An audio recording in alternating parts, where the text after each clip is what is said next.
on the budget of the DOF for the Department of Finance. We'd like to welcome and greet Secretary Ben Diokno. Morning, sir. Along with Undersecretary Benoja, Undersecretary Agabin, Undersecretary Tan, Undersecretary Fong, Undersecretary Napao, Undersecretary Adriano, Assistant Secretary Alvina, Assistant Secretary Danofrata, Commissioner Lumagi from the BIR. Where's Commissioner? Hi, morning, Commissioner. Deputy Commissioner Angeles, Assistant Commissioner Barcelo, Assistant Commissioner Nakar, Assistant Commissioner Sabaryaga. From the Bureau of Customs, I understand Commissioner Rubio is under doctor prescribed rest. So we have with us DepCom Bakiran. Where is DepCom? DepCom Bakiran, where is he? Saan po siya? Coming, okay.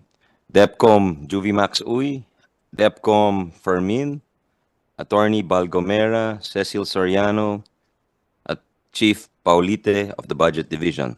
And we have also from the Bureau of Treasury, OI Treasurer Sharon Almanza. Morning. OIC Deputy Treasurer Kenneth Ian Francisco. From the BLGF, Executive Director Consolacion Agkawili, Acting Deputy Executive Director Army Advincula, Acting Deputy Executive Director Pamela Quizon. From the NTRC or the Tax Research Center, we have ED Marlene Kalubag, Deputy ED Gian Rodriguez, Deputy ED Mark Aure, Deputy ED Joseph Lacson. From the Privatization and Management Office, PMO, we have Deputy Privatization Officer Ellen Rondael, Attorney Pielago, Attorney Ku.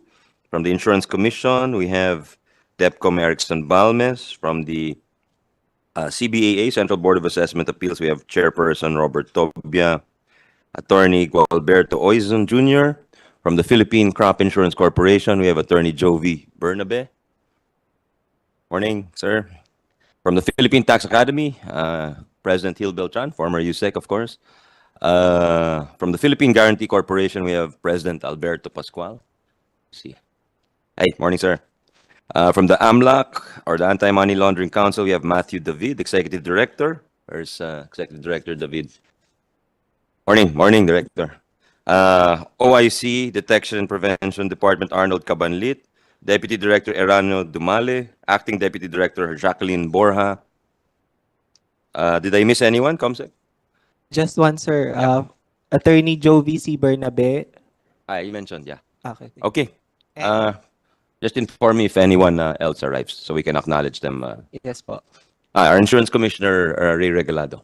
Morning, sir. So welcome, Your Honors. No preliminary remarks from the chair. We'll turn it over to Sec Ben for any presentations, he and the attached agencies. Morning, sir. Senator Sani Angara and esteemed members of the Senate Committee on Finance, magandang umaga po. And thank you for this opportunity to brief the Committee on the fiscal year 2024 budget proposal of the Department of Finance, including its attached agencies and corporations. In this presentation, we will cover the following areas: highlights of the DOF's achievements for fiscal year 2022 and the first half of 2023, an overview of the proposed fiscal year 2024 budget utilization rates, and finally, an overview of the budget proposals from each attached agency. Now, let me provide you with a brief overview of the significant milestones that the DOF has achieved in the past year. Consistent with the 8-point socioeconomic agenda of Marcos Jr. administration, the DOF continues to pursue measures to ensure sound fiscal management. In 2022, the national government revenue collections increased by 18% year-on-year, reaching 3.5 trillion pesos. Actual revenue collections exceeded a target of 3.3 trillion pesos by 7.3%, or 241.4 billion pesos. The better-than-expected revenue outturn was due to, number one, the total lifting of quarantine restrictions that allowed more economic activity, and number two, improved tax administration. This is reflected in the higher collections of the BIR on income tax, VAT, DOC stamp tax, and excise tax on alcohol products, and the higher collections of the Bureau of Customs on VAT, excise tax, and import duties.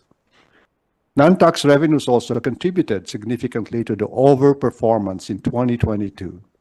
The higher-than-program non-tax revenue was primarily driven by BTR income with higher remittances of dividends on shares of stocks, income from bond sinking fund investments, and interest on national government deposits. Furthermore, recent data shows that national government revenues for the first 8 months of the year grew by 9% year-on-year, with both tax and non-tax revenues posting positive growth rates. As a percentage of GDP, total revenues and tax and non-tax revenues in 2022 are higher than our medium-term fiscal targets. Meanwhile, our revenue as percent of GDP in the first semester of 2023 is 16.2%. This is 0.54 percentage points lower compared to the same period in 2022.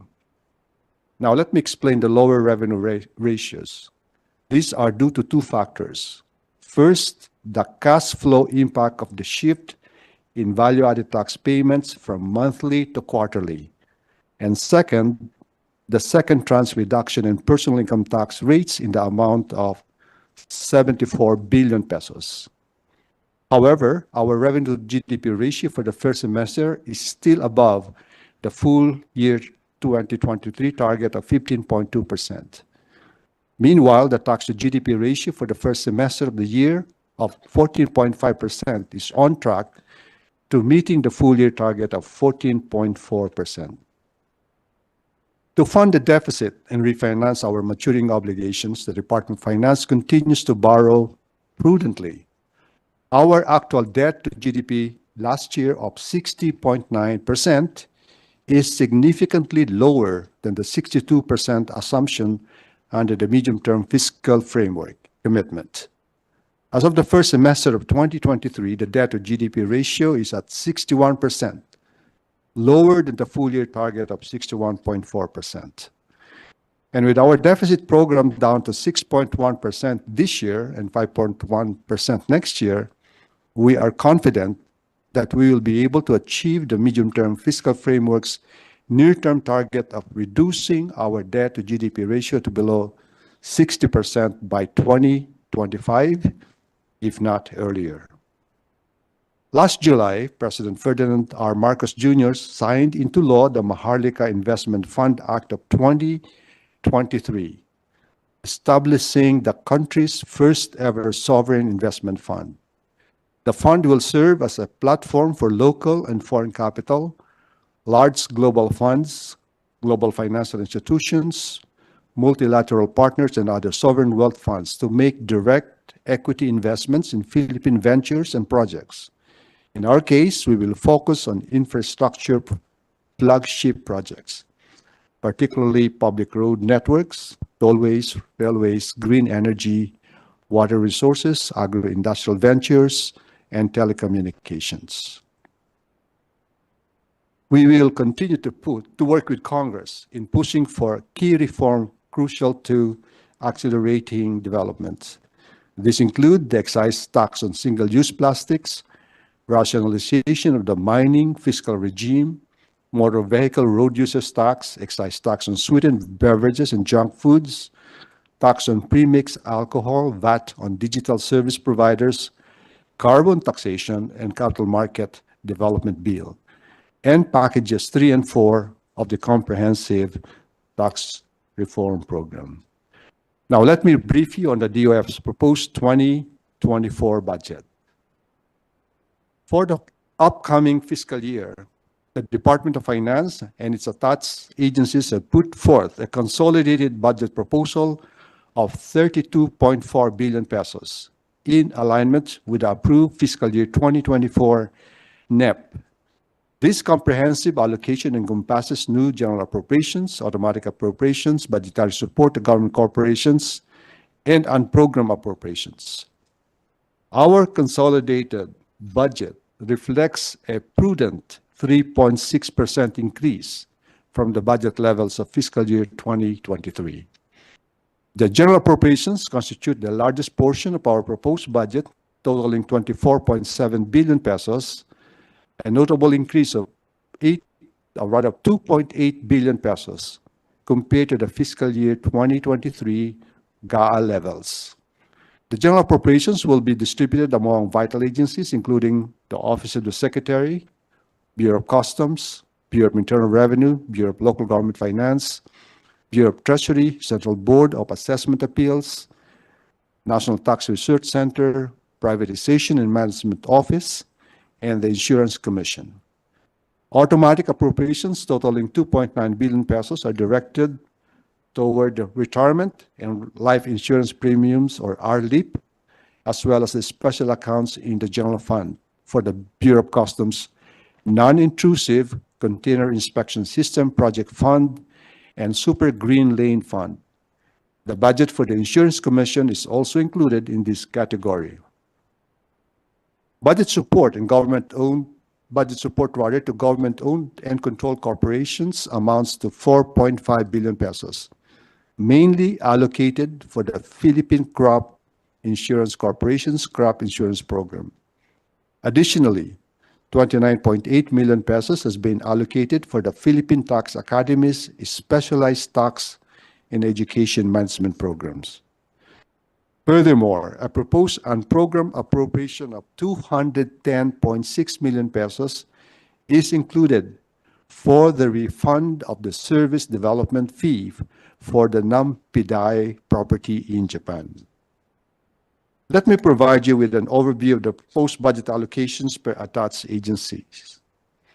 The BIR receives the largest share with a budget of 15.7 billion pesos, making up 56.7% of the total proposed general and automatic appropriations. On the other hand, the National Tax Research Center sees the biggest jump in its proposed budget relative to its fiscal year 2023 General Appropriations Act level, with a 49.9% increase. On the other hand, the Office of the Secretary and the Privatization Management Office face reductions, getting 6.2% and 0.3% less than their fiscal year 2023 budgets, respectively. The government corporations, the Philippine Crop Insurance Corporation, maintains its fiscal year 2023 budget, while the Philippine Tax Academy faces a... With your indulgence, Sec Ben, I just want to acknowledge the presence of the Senate Committee Chair on Energy and Migrant Workers, Senator Rafi Tulfo. Morning, sir. Thank you, Mr. Chair. Good morning, sir. Thank you. Furthermore, the unprogrammed appropriations budget is lower by 89.1% compared to fiscal year 2023. Before proceeding to the... Also, one of our committee vice chairs, Senator Win, and Senator JV, also vice chair of the committee. Pasensya na, Sec. Morning. Morning, sirs. Good morning, Senator Ernesto, Senator Gatchalian. Okay. Before proceeding to the specifics of these budget allocations per agency, allow me to present the proposed budget categorized by allotment class and highlight our plan for digitalization as well as our budget utilization performance for the past year. The proposed budget distribution across agencies and allotment classes, including MOOE and capital outlays and personal services, is depicted visually. Notably, a significant portion of the budget is allocated for capital outlays and personal services, reflecting our commitment to enhancing our workforce and advancing vital infrastructure projects. We maintain our focus on digitalization and modernization with significant investments across multiple agencies. The BIR, Bureau of Customs, and the Bureau of the Treasury lead the charge with a combined total of 3.9 billion pesos. Out of this, 2.5 billion pesos is earmarked for the major programs of these three agencies. Beyond these major contributors, other DOF agencies contribute to the digital transformation endeavor with a total department-wide investment of 4.3 billion pesos. This underscores our commitment to improving taxpayer experience, streamlining trade procedures, and enhancing fiscal transparency for the technologically advanced and efficient financial landscape. In recognizing the essential need to support operational requirements, a substantial portion of the new appropriations, equivalent to 62.3% or 17.2 billion pesos, is dedicated to this purpose. These allocations bolster our commitment to crucial programs, including revenue administration, customs advancements, financial asset management, debt and risk management, local finance administration, and other pivotal initiatives. One crucial indicator of our commitment to effective resource management and accountability in driving tangible progress is the budget utilization rate. In fiscal year 2022, the DOF and its attached agencies demonstrated commendable budget utilization performance across all fund sources. Notably, the DOF received a total allotment of 59.7 billion pesos, which achieved a significant 96.5% obligation rate, equivalent to 57.7 billion pesos in obligations incurred. This demonstrates the efficient allocation and utilization of resources to meet the DOF's financial commitments. Furthermore, the disbursement rate stood at a robust 97.2%, with 56 billion pesos disbursed during the fiscal year. This indicates a proactive approach to translating budget allocations into actual spending, ensuring that funds were effectively put to use in supporting various programs and initiatives. Shifting to the first 8 months of 2023, the DOF and its attached agencies maintained responsible budget utilization. With a total allotment of 54.9 billion pesos, we achieved a commendable 77.2% obligation rate, incurring 42.4 billion pesos in obligations. Disbursements stood at 94.4%, with 40 billion pesos spent during this period. As we move forward, we remain committed to optimizing spending priorities, streamlining bureaucracy, and enhancing digital initiatives to ensure the efficient use of public funds. Now, let me proceed with an overview of the budget proposals for each Department of Finance agency. The Bureau of Internal Revenue has put forth a proposed budget of 15.7 billion pesos, marking a 19.3% increase from its fiscal year 2023 GAA levels. BIR's personal services allocation caters to salaries and compensations for 14,742 permanent positions. Important elements such as terminal leave benefits and retirement and life insurance premiums, as well as the anniversary bonus to commemorate the BIR's 128th funding anniversary. Its maintenance and other operating expenses cater to essential operational needs, sustaining ICT programs and projects, particularly its e-services, along with rental, janitorial, and security expenses. The financial expenses category addresses interest expenses of its building programs, notably under lease purchase agreements. The capital outlay allocation caters to the construction of office buildings, including extensions, as well as the purchase of motor vehicles. Additionally, funds have been allocated to support BIR's new and expanded ICT programs and projects. The Bureau of Customs has proposed a budget of 5.5 billion pesos, signifying an 18.3% decrease from its fiscal year 2023 GAA levels. This cut is primarily attributed to decreased funding requirements for the concluding year of the implementation of the Philippine Customs Modernization Project, a foreign-assisted project of the BOC spanning from fiscal year 2020 to fiscal year 2024. The BOC's personal services allocation supports salaries for 3,533 positions, alongside provisions for terminal leave benefits and retirement and life insurance premiums. Its MOE requirements cover recurring general support and operating necessities for implementing the Customs Revenue Enhancement Program and Customs Border Protection and Cargo Control Program. Furthermore, the Super Green Lane Fund and Non-Intrusive Container Inspection System Project Fund are also included within the MOOE category. Capital outlay requirements include the acquisition of service vehicles and machinery to enhance operational efficiency and improvement of infrastructure and facilities at the Port of Cagayan de Oro, bolstering trade and logistics operations in the region. The Bureau of Treasury has a proposed budget of 4.2 billion pesos, slightly higher by 0.1% from the fiscal year 2023 GAA levels. Its personal services allocation addresses salaries for 628 positions and provisions for terminal leave benefits and retirement and life insurance premiums.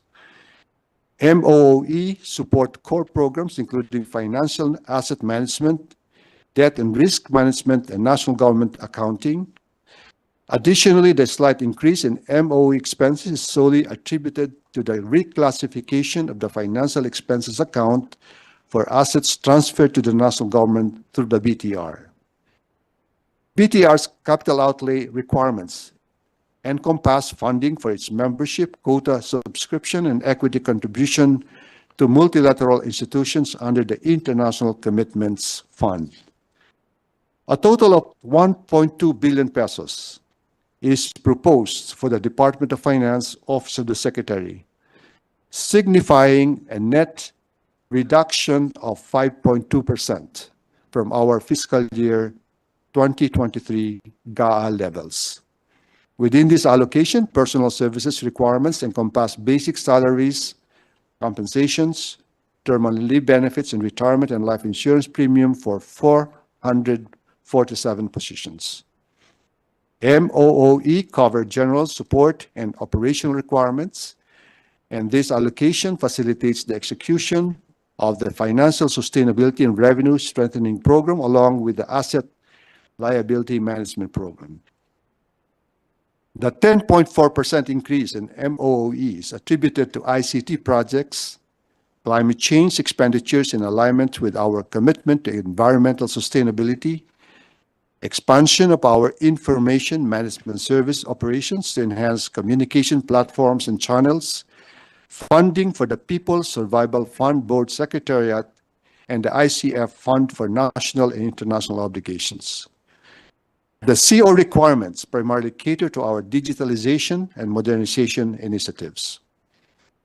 Now, moving to the Bureau of Local Government Finance budget, it has a budget of 468.9 million pesos, reflecting a 21.8% decrease from fiscal year 2023 General Appropriations Act levels.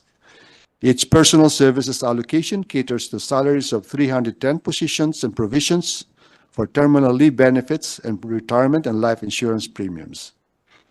Meanwhile, the budget for the maintenance and other operating expenses is instrumental in supporting crucial programs including the local finance policy reform, the fiscal performance monitoring and evaluation program, as well as the local finance capacity development sub-program. Additionally, the budget allocation will fund the government's part in the Bureau's foreign assisted project known as the Local Government Reform Project, which receives as financing from the Asian Development Bank. The National Tax Research Center has proposed a budget of 162.3 million pesos, marking a 49.9% increase from its fiscal year 2023 General Appropriations Act levels. This increase primarily stems from the center's expansion in personal services and operational requirements. The NTRC is strategically adding 27 new employees to its workforce, aligning with its role as the Secretariat of the Fiscal Incentives Review Board under the Corporate Recovery and Tax Incentives for Enterprises or CREATE Act. Now, the Privatization and Management Office has proposed a budget of 102.2 million pesos for its regular operational needs.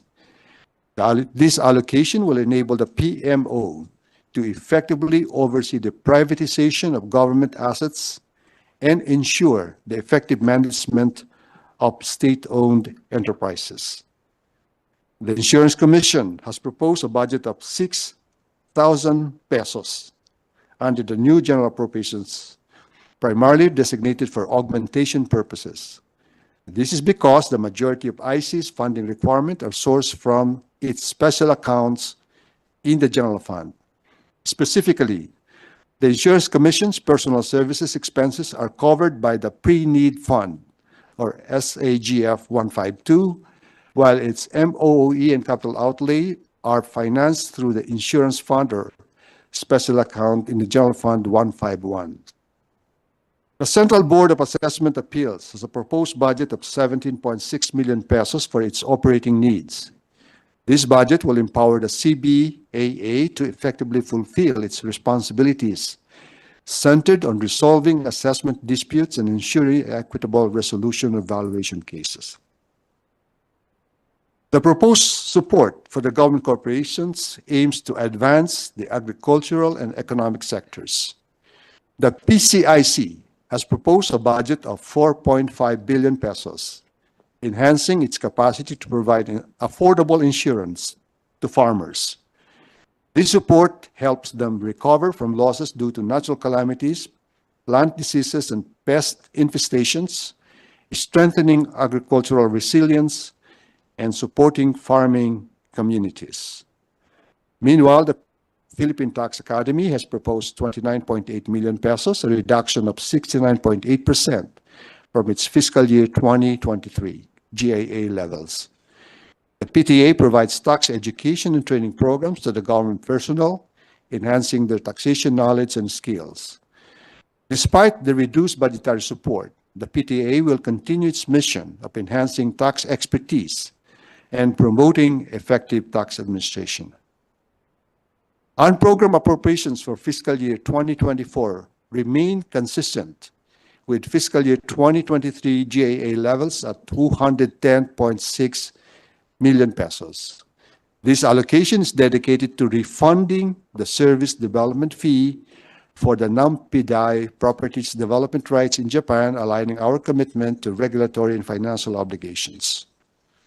Moreover, please note that the foreign assisted projects of the Bureau of Customs and the Bureau of Local Government Finance, previously unprogrammed in fiscal year 2023, are now included in the new general appropriations for fiscal year 2024.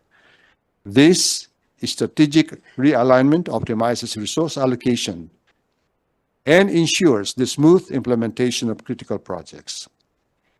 In conclusion, this comprehensive budget proposal underscores DOF's steadfast commitment to fiscal integrity, sustainable economic growth, and equitable development. It is through prudent allocation and strategic focus that we pave the path to a prosperous future for our nation. Maraming salamat po, and thank you for your time and attention. Thank you very much, Secretary Ben. We'd also like to acknowledge the presence of SEC Commissioner McGill Bryant Fernandez. Morning, sir. Morning, Commissioner. Land Bank Executive Vice President Alan Bornas. Morning. Customs Acting Deputy Commissioner Michael Fermin. Morning. So maybe we'll do AMLAC first. Sec ED, go ahead, sir. Good afternoon, Honorable Senator Angara. We will be presenting the budget proposal of the AMLC for fiscal year 2024, Honorable Senator.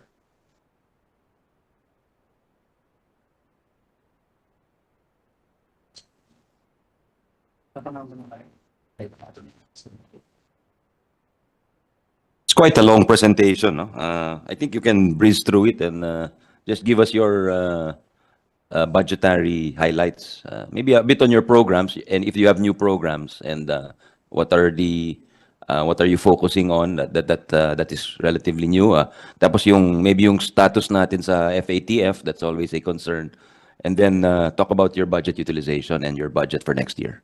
But try to cut it down a little bit so we can go to our colleagues. Go ahead, Edith. To that, Honorable Senator.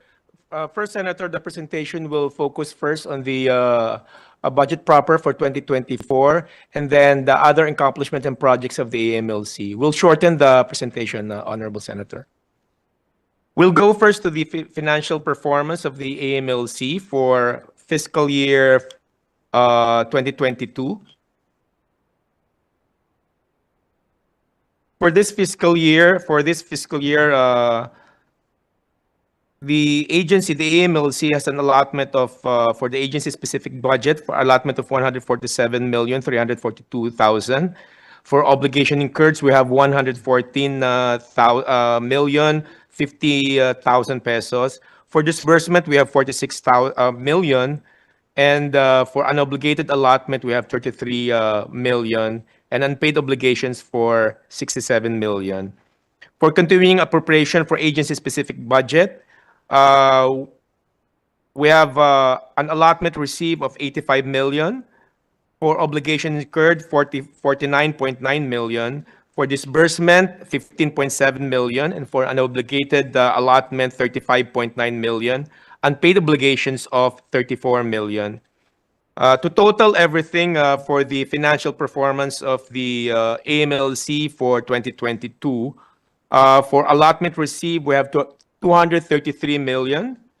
For obligations incurred, 164 million. For disbursement, 62 million. And for unobligated allotment of 69 million. And unpaid obligations of 101 million pesos. Next slide. For 32. Let me skip Honorable Senator and go to slide 33, which is for the financial performance of the AMLC for the next fiscal year. Rather for the first semester of 2023.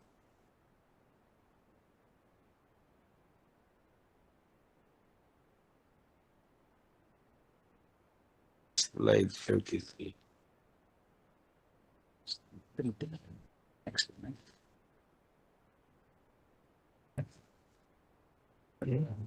Wala akong slide. Just a minute. For 2023 first semester, Honorable Senator, for the allotment received for agency-specific budget, we have 183 million. For obligations incurred, 48.6 million. For disbursement, 34.4 million. Unobligated allotment, 135 million. Unpaid obligations of 14 million. For the continuing appropriations, agency-specific budget, we have 33. For allotment received, 33 million. 89 million for obligations incurred. A disbursement of 89 million. 33 million for unobligated allotment. And for the grand total for each and every particulars, Honorable Senator, for the allotment received, it's 217 million. For obligations incurred, it's 488 million. For disbursement, 34 million. For unobligated allotment, 168 million. And unpaid obligation. That is for the financial performance as of first semester of 2023 for the AMLC.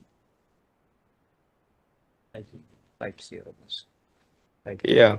We'll skip other slides, Mr. Senator. We'll be going to slide 50 of the presentation of the AMLC.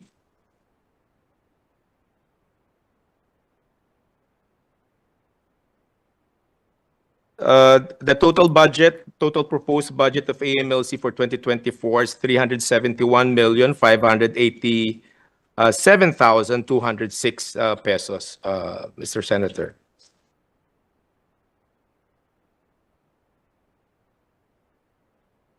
A total of 9 programs, activities, and projects, or PAPs, have been identified in the consolidated list of projects for the AMLC that will entail a significant amount of both operating and capital expenses. Top PAPS are the following: subscriptions and or renewal of existing ICT software subscriptions. This will be the bulk of our proposed budget for next year, case management system for the AMLC, interagency collaboration, and domestic and international commitments with risk assessment activities, regular maintenance and other operating expenses such as electricity, water, telephone expenses, efficient and effective prosecution of money laundering and terrorism financing cases, and also proliferation financing cases, AMLC cybersecurity and ICT equipment, which aims to carry out commitments of the AMLC, such as hosting and coordinating meetings, outreach with domestic government and partner agencies, private stakeholders, and identified high-risk factors. For slide 54, please, and 55, these show the difference between the AMLC proposed budget and those provided under fiscal year 2023 and EP. We highlighted item number 2 as this budget includes our action plan to be removed from the FATF gray list. This includes the implementation of Executive Order number 33, signed by the President Marcos on July 3, 2023. EO 33 organized the National AML-CFT Coordinating Committee, or NACC, and adopted the National AML-CTF Strategy, or NACS, for 2023 up to 2027. The AMLC Secretariat shall serve as the NACC Secretariat. The NACS 2023 to 2027 focuses on improving the overall effectiveness of the country's AML-CFT regime and exiting the gray list. As Secretariat, the AMLC will be organizing a number of meetings and activities for the NACC. For item number 5 in our action plan, to file more money laundering and terrorism financing cases to show the efficient and effective prosecution of money laundering and terrorism financing cases, which is one or some of the action items in the gray listing of the Philippines. For this, we are requesting funding not just for confidential funds, but also for among related funds, Mr. Senator. As you may be aware, the Anti-Terrorism Act, or the ATA, now mandates the AMLC Executive Director to sit as one of the members of the ATC. Long before the ATA, the AMLC investigates terrorism financing already, a crime like terrorism classified as a threat to national security. Investigation involving terrorism and terrorism financing are heavily reliant on intelligence, making the investigation thereof unique compared to other financial crimes like money laundering. We initially requested a 30 million budget for 2024. Upon further assessment and review of existing policies and guidelines, we deem it necessary to increase the confidential fund of the AMLC to 50 million pesos, Mr. Senator.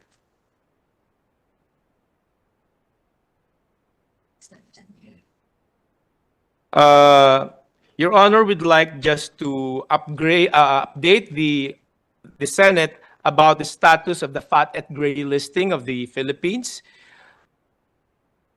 which is also the AMLC, as you very well know, is the central authority in charge and monitoring with the compliance of all government agencies with the action items in the FATF. In its June 2023 public statement on the Philippines, the FATF noted that the Philippines' high-level political commitment to work with the FATF and the APG, or as Asia-Pacific Group, to strengthen the effectiveness of the AML-CFT regime. The FATF recognizes that the Philippines has continued to demonstrate progress in addressing its deficiencies, some of which includes actions taken and sanctions applied on unregistered and illegal remittance operators, increase in human resources of the AMLC to maintain effective operational analysis capacities and facilitate timely access of law enforcement agencies and other competent authorities to information protected by bank secrecy, increase in the development and use of financial intelligence, and increase in financial investigative skills of the law enforcement agencies tasked with the money laundering investigations, And also the prioritization of asset tracing and confiscation on the framework to deny funds in line with the risk profile of the Philippines, and also demonstrate appropriate measures as taken with respect to the nonprofit organizations sector, including unregistered NPOs, without disrupting legitimate NPO activities. Another one is provide and publish guidance for delisting and freezing procedures related to proliferation financing of weapons of mass destruction. These are some of the progress that the Philippines made, which the FATF recognized on the Philippines regarding its previous deficiencies, Mr. Senator. For the remaining deficiencies of the Philippines to be further addressed by the Philippines in the coming months, the Philippines should then continue to work on addressing its strategic deficiencies. Some of these deficiencies, more important deficiencies on the FATF gray listing is number one, I'll just mention five, Your Honor. One is demonstrating effective risk-based supervision of the NFBPs, yung designated non-financial businesses and professions, which include lawyers, accountants, real estate brokers, casinos, and jewelry shops. Number two is demonstrating that supervisors are using AML CFT controls to mitigate risks associated with casino junket operators. Number three is enhancing and streamlining access to beneficial owner information and taking steps to ensure that the BO information is accurate and up to date. The one in charge with this action item is the SEC po. Number four is demonstrating an increase in money laundering investigations and prosecutions in line with the risk profile of the Philippines. The one in charge with this is the AMLC and other law enforcement agencies and the Department of Justice. Another one is demonstrating an increase in identification, investigation, and prosecution of terrorism financing cases.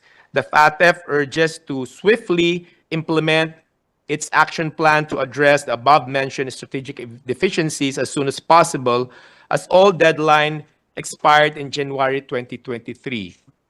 However, Mr. Senator, we have a self-imposed deadline up to next year within which to comply with all the action item requirements of the FATF. The Philippines is aiming to exit the gray list in 2024. However, it must be emphasized that the remaining action items or deficiencies is the concern of the whole of nation or whole of government. All AML CFT stakeholders, such as the supervisors, that includes the PAGCOR, CESA, APECO, AMLC, BSP, SEC, the IC, among other supervisors and regulators, law enforcement agencies, the PNP, NBI, PIDEA, BOC, ISAF, NICA, and other law enforcement agencies, and the prosecutors at DOJ. And covered persons as well are required to adequately address the country's AML CFT deficiencies wherever applicable. Hence, the issuance of Executive Order number 33 issued by our President in directing all government agencies, offices, and departments to adopt the NACC or National Anti-Money Laundering, Counter-Terrorism Financing, and Counter-Proliferation Financing Strategy or NACS for 2023 to 2027. That's all, Mr. Senator, for the update of the AMLC regarding the gray listing of the Philippines. Okay, thank you, Executive Director David. We'll turn it over to our senators. We'll have first Senator Rafi Tulfo, then our two Vice Chair, Senator Win and Senator JV. Senator Rafi, you have 10 minutes. Go ahead, sir. Thank you, Mr. Chair. First of all, I would like to congratulate the Bureau of Customs dun po sa kanilang napakaganda accomplishment. Meron po silang naharang na shabu sa Port of Subic worth 3 billion.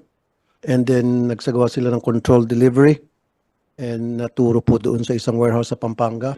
Excellent job. Ang tanong ko lang po, identified na ho ba yung consignee? Good morning, Mr. Chair. Deputy Commissioner Joey Maxoy, Deputy Commissioner for Intelligence, Bureau of Customs. Sir, the consignee is a one-time consignee. One-time consignee. Yes, Okay. sir. And his name or her name? It's the name, sir, is Locar. When we Local? Locar, sir, Locar. Locar. Yes, sir. And who's Locar? The L-O-W-C-A-R? LOCER, sir. Okay. At sino po yung mga nasa likod ng Locar? Ano yung mga personality?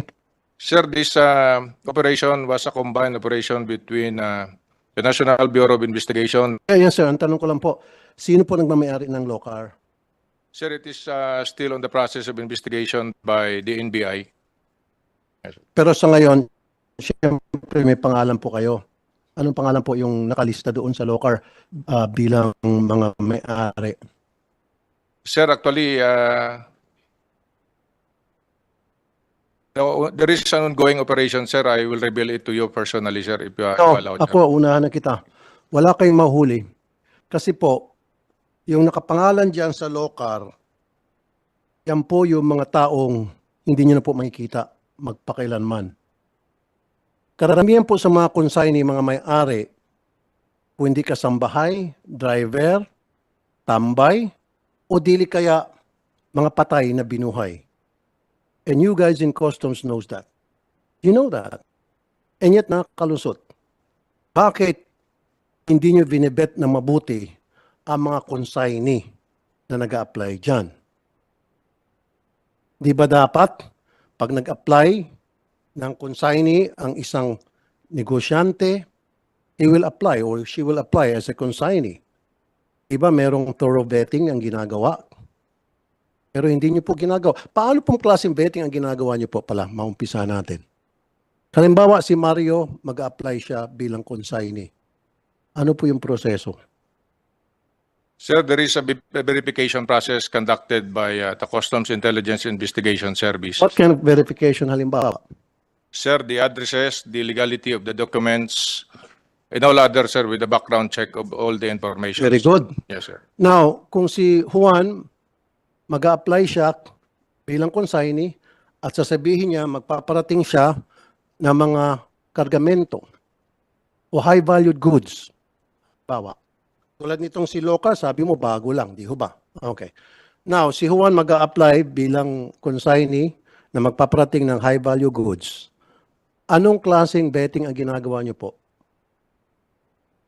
Sir, there is an existing office within the Bureau, under... Kaya nga po, anong ang klaseng betting ang tanong ko?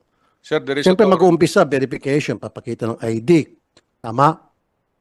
Tapos, magpapakita ng, ano pa, sa ID?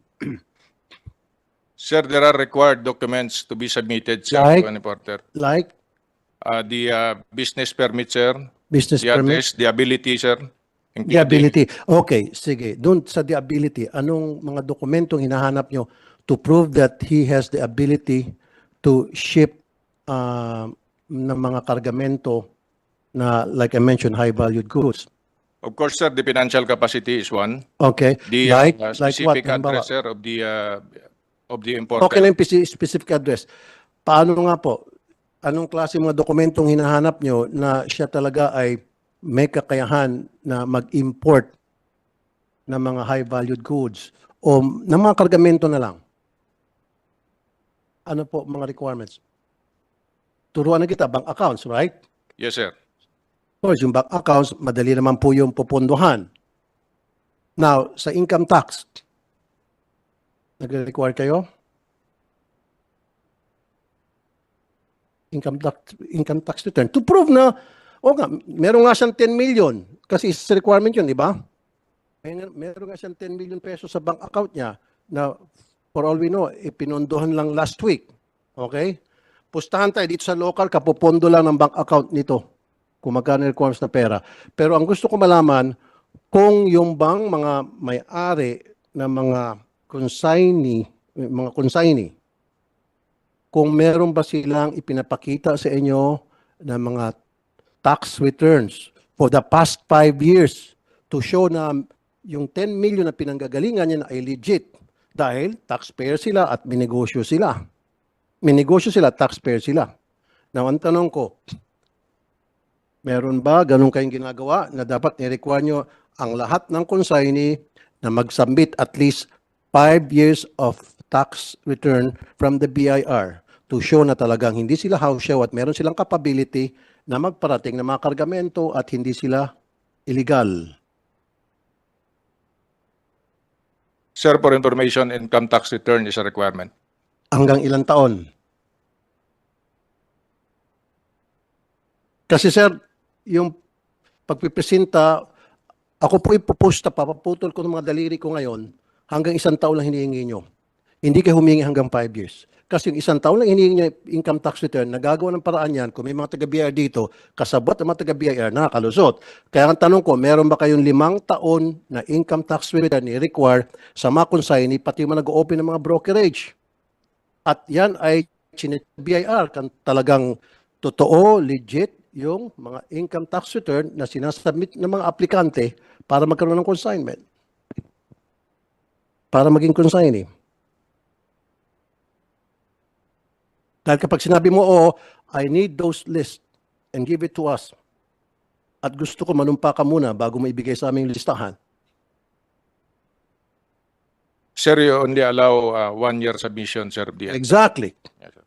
Why not 5 years?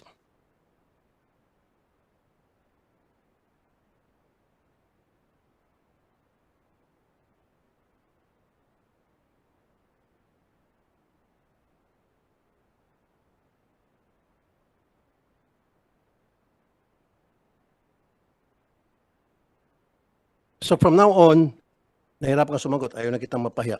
From now on, lahat ng mga consignee nyo dyan,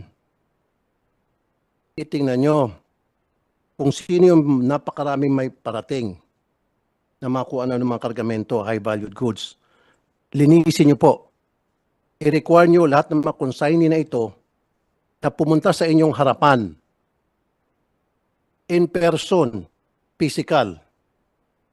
Pumunta sa harapan ninyo, bit-bit yung kanilang income tax return for the past 5 years, bit-bit yung kanilang bank accounts na merong papasok in and out, deposit and withdrawal. Do that. When you do that, trust me, baka hindi lang 50% ng smuggling, mababawasan. Baka 100% pa. Of course, meron pang kududugtong. I don't know, siguro alam mo na ito o baka hindi mo pa alam. Halimbawa, si smuggler na Juan, gusto niya mag-smuggle. All he has to do is, magbubukas siya ng isang brokerage na legit. At sa baba ng brokerage na yan, magbubukas siya ng 2 or 3 consignee na legit din. Itong legit na broker at consignee, ito yung magpaparating ng mga legit na kargamento. So makikilala siya bilang legit. On the other hand, magbubukas siya ng another brokerage, ito na yung hausyaw. And then sa ilalim ng pangalawang brokerage na ito, marami ng galamay ng mga illegitimate na consignee. Ito na yung pinag-usapan natin. Tama? Ngayon, itong si illegitimate consignee, naka-enroll ito at mga scholar. Siyempre, pag ikaw ay naka-enroll at scholar, kailangan mo siyempre magbayad ng tuition fee. So yung nagbabayad ng tuition fee, yun yung inaalaw na magparating kahit anong kargamento. At kapag mainit na, siyempre itong si illegitimate broker, pwede nang hulihin. You admit na that exists? Alam mo, sinabing naka-enroll? Naka-enroll, ibig sabihin, magpapaalam yon kung ano yung mga kargamento na pwede. Pag nagpaalam siya, hindi siya pwedeng hulihin. Dahil, kilala niya si Dean, kilala niya yung iba't ibang profesor na pinapasukan niya. Hanggang sa security guard ng eskwelahan para makalabas-masok siya ng gate. Yan yung dahilan kung ba't hindi matigil-tigil ang smuggling doon sa enrollment. Di ba, sir? Now, let's go back doon sa consignee. Doon pa lang sa consignee, sir, kapag gumawa kayo ng betting, thorough screening, wala na siguro mag-smuggle. Matatakot na. Dahil sino ba naman smuggler ang magpo-front, mukha nila, ipapakita sa customs, papakita ng bank account nila, at kapag nagkahulihan, kulong sila. That is the reason kung bakit time and time again, kahit na marami kayong huli, hindi nakukulong. Naabsuelto lang dahil sa lack of probable cause. Ilan na ang mga nahuli ng customs at kinasuhan? Ilan ang nakulong? Ilan ang naabsuelto? Bakit? Paano makulong yung patay na, nasa sementeryo, namamahinga na? Paano makulong isang tambay na tumakas na? Paano makulong ang isang driver kasambay na nasa probinsya? Yan yung dahilan. And you know that. Di ba? Ikaw nasa Intel. Sige, tanungin kita, alam mo ba yon o hindi?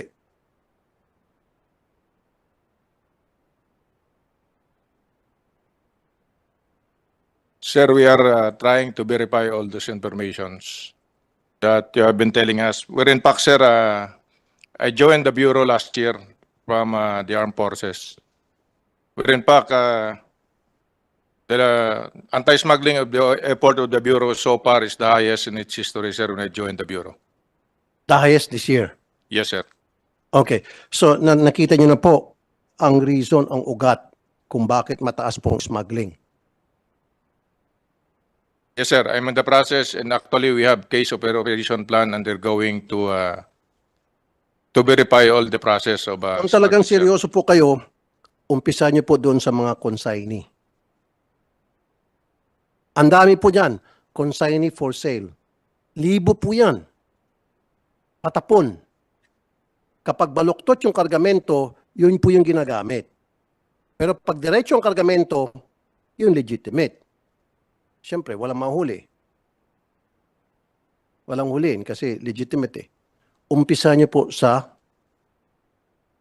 mga consignee.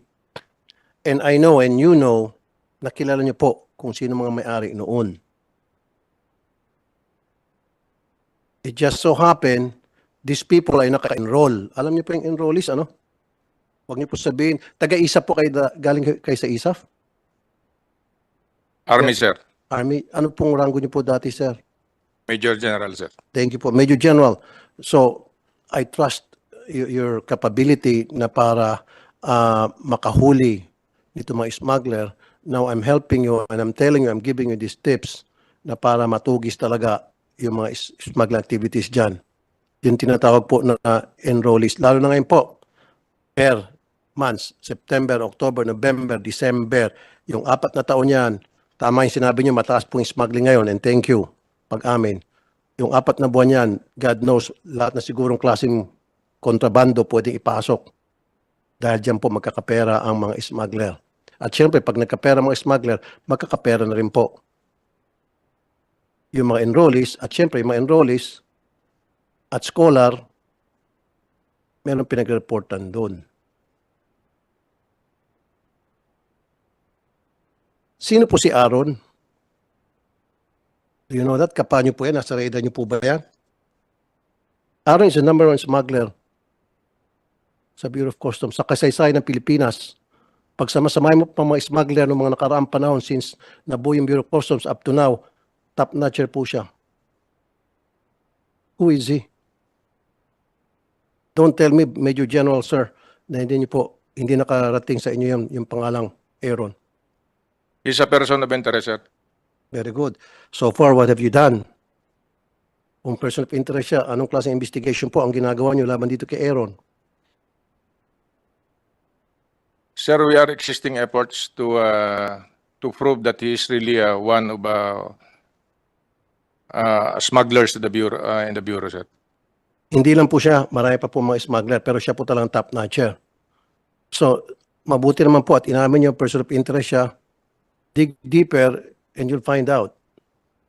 Lahat po ata ng mga kargamento at ng mga goods ini-import niya. Sir. Okay. So, sige. Yun lang po muna para sa Bureau of Customs. Linisin nyo po, umpisahan nyo po paglilinis doon po sa tinatawag kong mga consignee sa mga broker. Pag nalinis nyo po yan, sinisiguro ko sa inyo, mababawasan drastically ang smuggling dyan. And then number 2, tanggalin nyo na po, i-expel nyo na po yung mga scholar dyan na nag-enroll sa boys club dyan sa customs. At alam ko po, alam niyo yun, sir. Mabuti naman po, kayo po ay napunta na dyan. Mataas po ang respeto ko sa Philippine Army. I have so much respect sa grupo po na pinanggalingan ninyo. Siguro po baka kayo po makasolve nito. I don't know, it depends. Dito po sa Shabu na nahuli, yung sa Subic, wala akong mga kasuhan dito. Ano pong dineclare doon? Dried fish? Sa animal feed, sir. Animal feeds.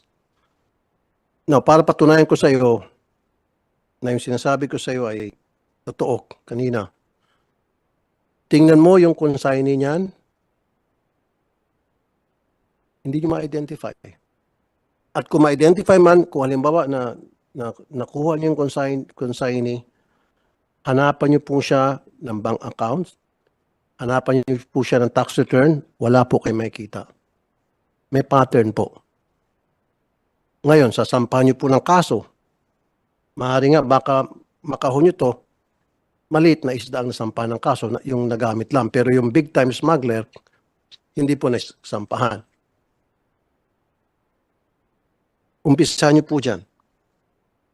See, sabi niyo po, bagong consignee lang po ito? Mr. Chair, if I may. Yes, sir. Actually, sir, it was identified through a profiling process because it is non-existing. Non-existing. Yes, sir, first time. And we have doubts when we profiled it, we have doubts that the cargo is really misdeclared and there is something on it. That's why Right. it undergoes 100% inspection, sir. So, there you go.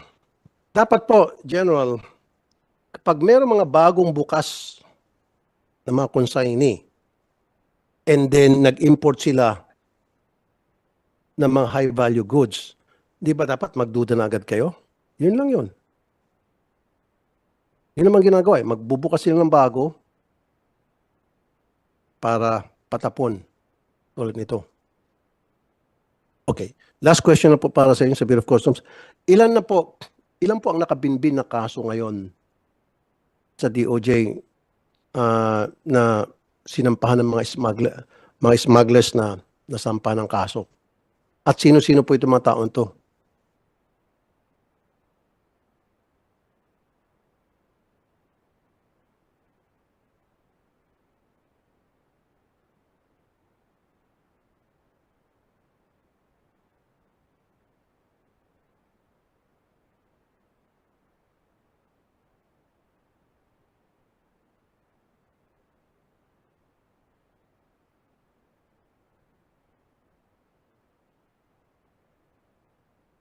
Dapat po, meron kayong accounting, auditing ng lahat ng mga kaso na nakabinbin sa DOJ and on a regular basis, monitor niyo po kumusta na ang takbo ng kasong yon. Kasi 9 out of 10 na nadidismiss po ata at kapag meron nakukulong, ang nakukulong po, dilis. Yun yung sinasabi air na gamit lang po.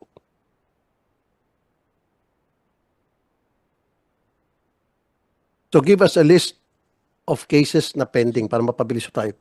Yung listahan ng mga may pending cases.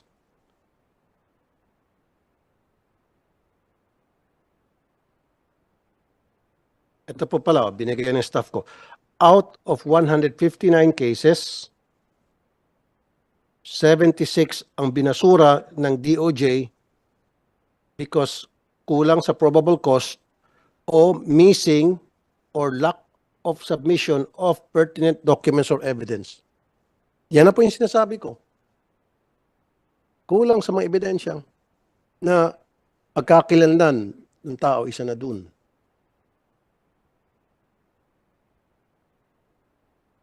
Ang X-ray nyo ba gumagana? X-ray. Paganahin nyo po yung X-ray ninyo. Maglagay kayo ng tao na may integridad, may kredibilidad. Kasi yan yung X-ray, ang first line of defense. Dadaan yan sa X-ray, di ba? Dapat, meron kayong tao, sir, sa Intel, nagbabantay sa X-ray na siguraduhin maayos po yung pamamalakad sa X-ray. Kasi pwede naman patayin yan eh. Then kahit na anong ikakarga dyan, lulusot, aprobahan. Diba, sir? 159 cases, 76 ang nabasura. Right. So, yung mga natitira po, pakimonitor. Kailangan po talaga may masampulan dahil kapag wala pong nasasampulan, huli po kayo ng huli at wala pong nakukulong, pinagtatawanan lang po tayo sa ibang bansa. Totoo po yan. Dapat po meron ng pamunti, nakulong sa Muntinlupa by now. Kung talagang ginagawa po ng Bureau of Customs ang kanilang trabaho, kung talagang malinis ang trabaho nila, dapat meron ng kalaboso, pero wala pa rin. Then, natatawanan lang po ang labas natin. Let's be serious with our job dyan sa Bureau of Customs. Remember, merong anti-smuggling campaign ng ating presidente. Let's help him. Let's help him. Kasi kahit na anong klaseng programa meron nating presidente para ayusin yung mga problema sa ating bayan, pero hindi naman tayo cooperative, tayo naman nasa gobyerno, bali wala din yung mga programa niya na magaganda. Diba? So sir, please submit to us a list of consignees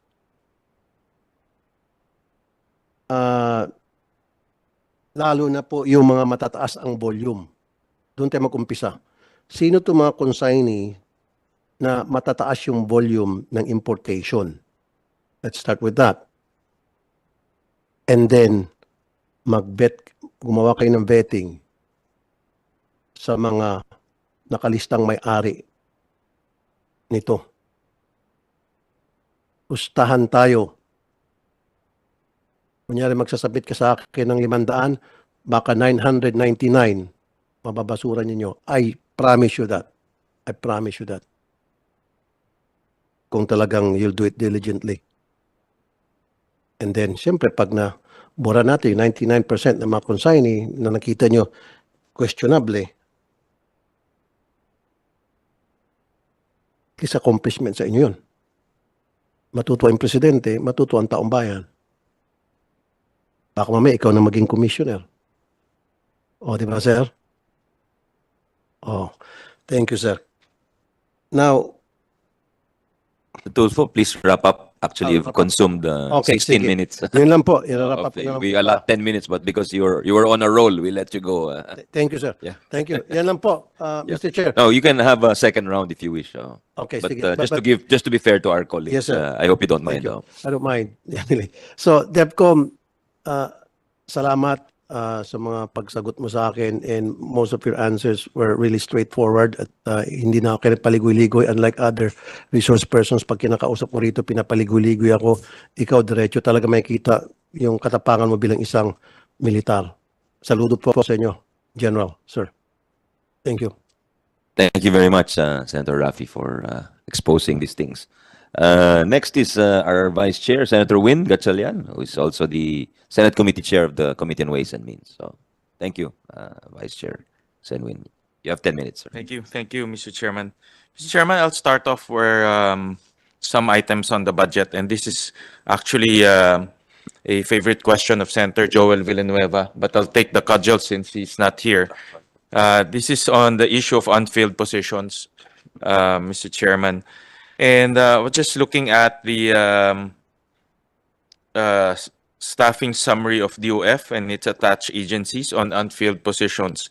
And apparently in 2022, there are about 11,745 unfilled positions, in which the BOC has 2,761 and the BIR has 7,724. No? So it's a huge amount, considering that the BOC and the BIR are tax collecting agencies, and I would assume that the more people they have, the more efficient they will become, and the more, of course, the more taxes that they can collect. So may I get a response from the DOF or the other agencies on how come the unfilled positions remain quite significant at 11,745?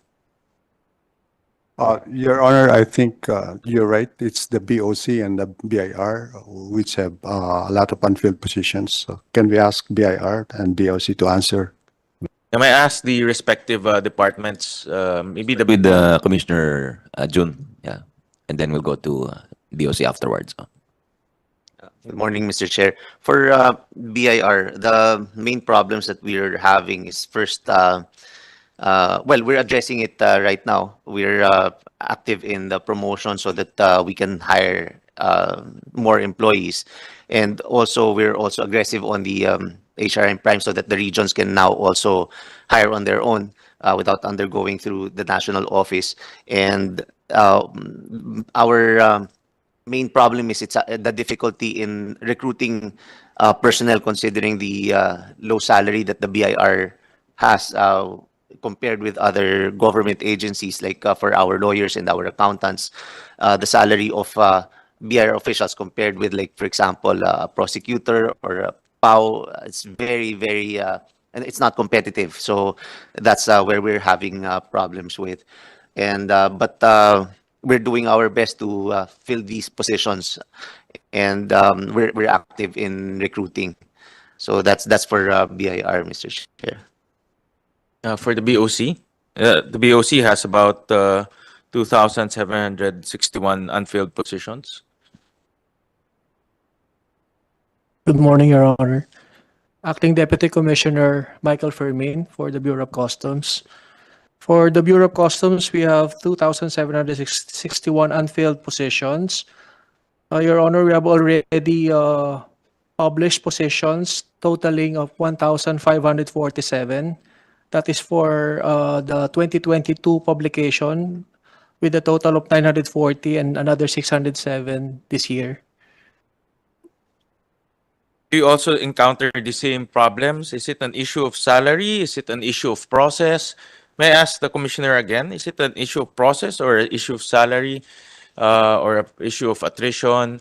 Because 7,000 is quite significant, no? And I heard earlier that if you compare lawyers, let's say working inside the BIR, comparing to, let's say, other agencies, you mean in general the professionals working in the BIR are paid lower compared to other government agencies and also the private sector? Is that the case right now? Yes, Mr. Chair, that's the case. So for both lawyers and accountants, that's why we're having difficulty recruiting as well, especially in the provinces. You'd see a lot of vacancies in the provinces for especially for accountants and lawyers. If you compare the salaries of other government agencies, for example, our entry level for lawyers, it's 27,000 monthly salary. But for example, other agencies like civil service, it's 51,000. So these are the challenges that we're having. It's especially again in the provinces. A lot of people would all want to be here in Metro Manila. So that's also the problem we're encountering there. But for as far as processes are concerned, we're cutting the requirements down.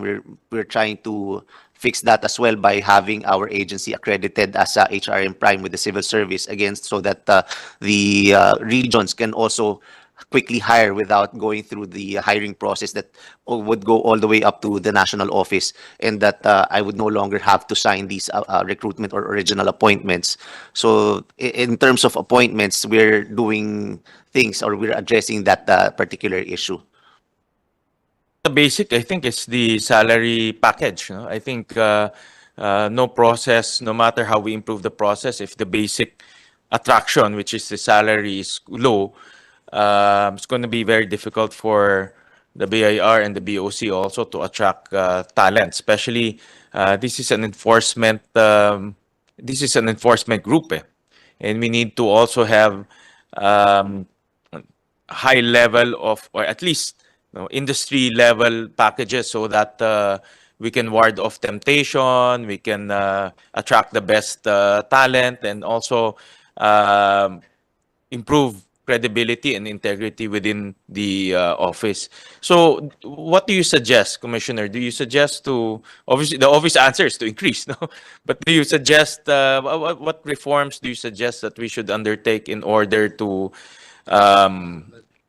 attract talent to the BIR? And I think the basic principle here is government needs revenue, and we need to collect in order to spend for all of these projects that we are debating for the last 3 weeks here in the Senate.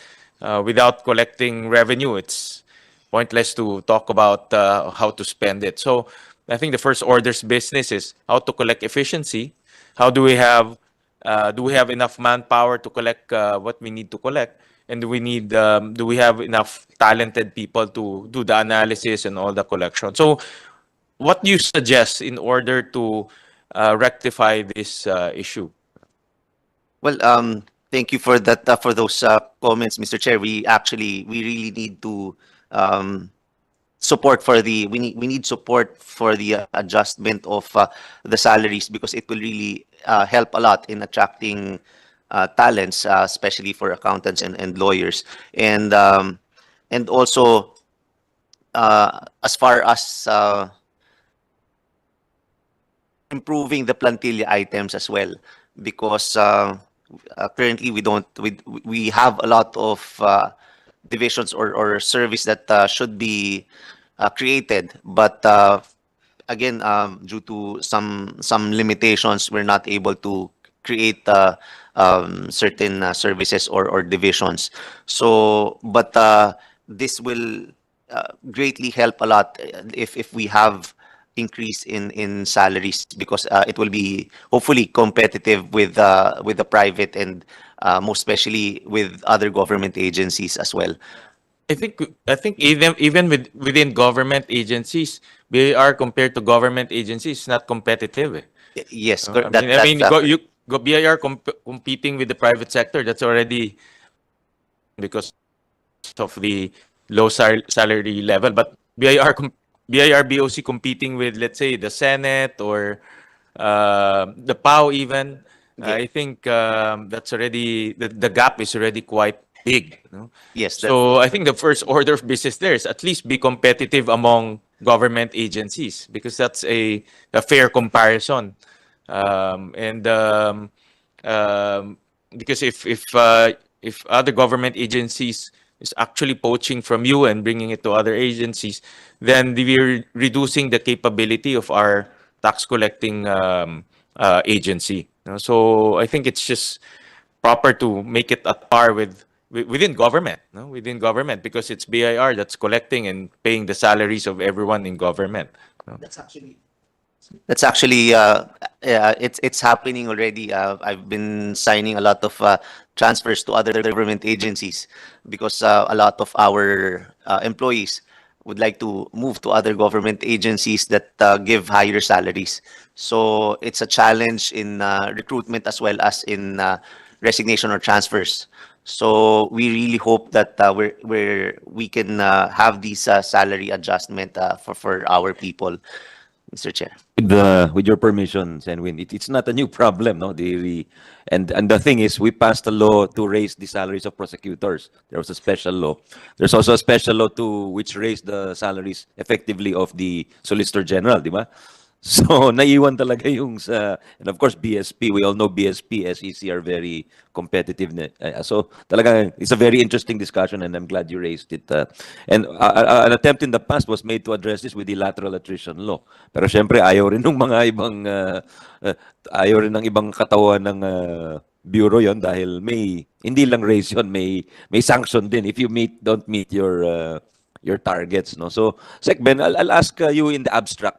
Are you in favor, for example, because the problem with usually DBM is very reluctant to single out any portion of the bureaucracy for a salary raise. Pero tama si Senator Win, tama rin po si Commissioner Jun, na these are very sensitive positions and it's linked to graft and corruption, it's linked to performance. If we really want good people, we need to kind of make it special, di ba? So, ginawa naman ni Presidente yan sa mga, the past president, si President PRRD, ginawa niya sa sundalo at saka sa pulis.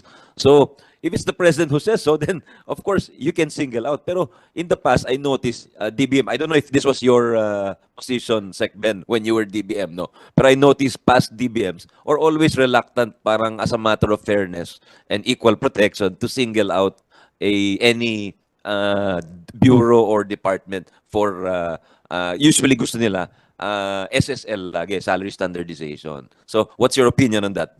I hope you don't mind the intervention because it's a very interesting discussion, pero it requires a structural or systemic solution. Let me use my other hat as DBM. I think there's a justification for not only salary adjustment, but siguro reclassification talaga ng collector. That item is important kasi there's no comparable position in other government agencies. So, pwede pong i-evaluate yun. Collector. Kasi kung nangongolekta ka na ng buwis ng gobyerno, I don't see any comparable position in government. Di ba? Kasi nga, nag-adjust kayo sa mga prosecutor. Even sa PAO, they cannot compete with lawyers from PAO. Di ba? So, siguro, we should seriously consider reclassifying the position of tax collector and the lawyers, etc. So, magre-request lang po sila kay Mina, and I think she would look at this with favor. Thank you. Segment, thank you, Senwin. Thank you, Mr. Chairman. And I think I understand also, for example, the Supreme Court also pays quite well. I think here in the Senate, we also pay quite well, so we get very good talent. We actually get a lot of talent from DOF. No, but it's a good problem for the government because we're getting good talent, but we don't want a scenario we're in one of the most important agencies, which is the tax collecting agencies, being left behind. And another offshoot of that is corruption and temptation. If we have very low salaries for our lawyers, our collectors, our accountants who are doing audit, then the offshoot of that is corruption and temptation, or temptation to corruption. So I think it's about time to look at that also, Mr. Chairman. And just submit to us, Commissioner, a suggestion to that effect on how to reclassify, and let us see if we can use this period of budget deliberations to help improve the packages being offered to potential BIR employees, and also to the existing employees is also very important, because they're the ones doing all of the day-to-day jobs, day-to-day activities there already. So just submit to us, Commissioner June, on that. Yes, we'll do that, Mr. Chair. Thank you. Thank you. And another topic that I came across actually over the weekend when I was in Valenzuela, and I did some research. Apparently, this is on the issue, Commissioner, on ghost receipts.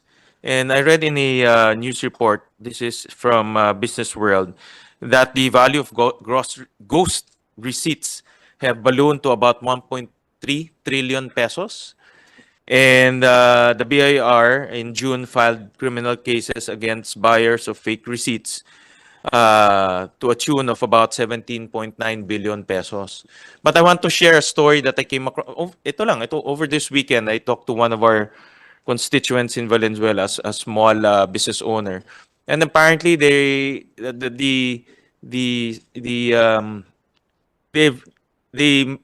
bought something and they were issued fake receipts, without knowing that it's fake receipts. And the result of that is, of course, it got disapproved by the BIR, and they couldn't now they cannot claim their input VAT, because it's disallowed. But their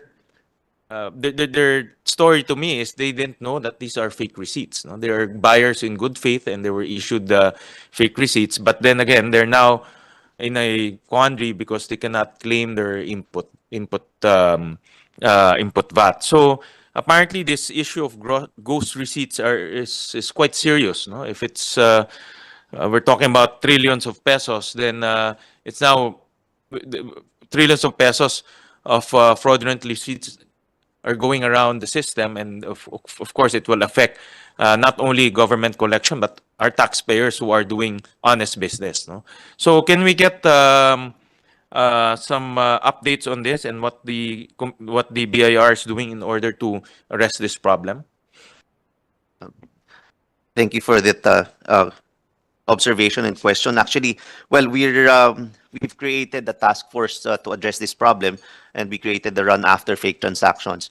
And aside from the 17.9 billion that we filed, cases involving corporate buyers and the officers, we also included the accountant who handled that particular buyers. We also filed cases against those involved in the ghost corporations, meaning the corporations that actually sell the receipts, and the total liability is estimated to be at around 25.5 billion.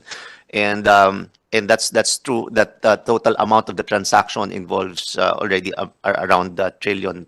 And so that's where we are. We already sent notices to the buyers. We're now investigating the buyers as well as the sellers involved, and we've started issuing the audit. We started the process of auditing, and in the hopes of proving which are the legitimate transactions and which are really the fake transactions. Because for some, like for example, if you have amounts or transactions involving billions, it is quite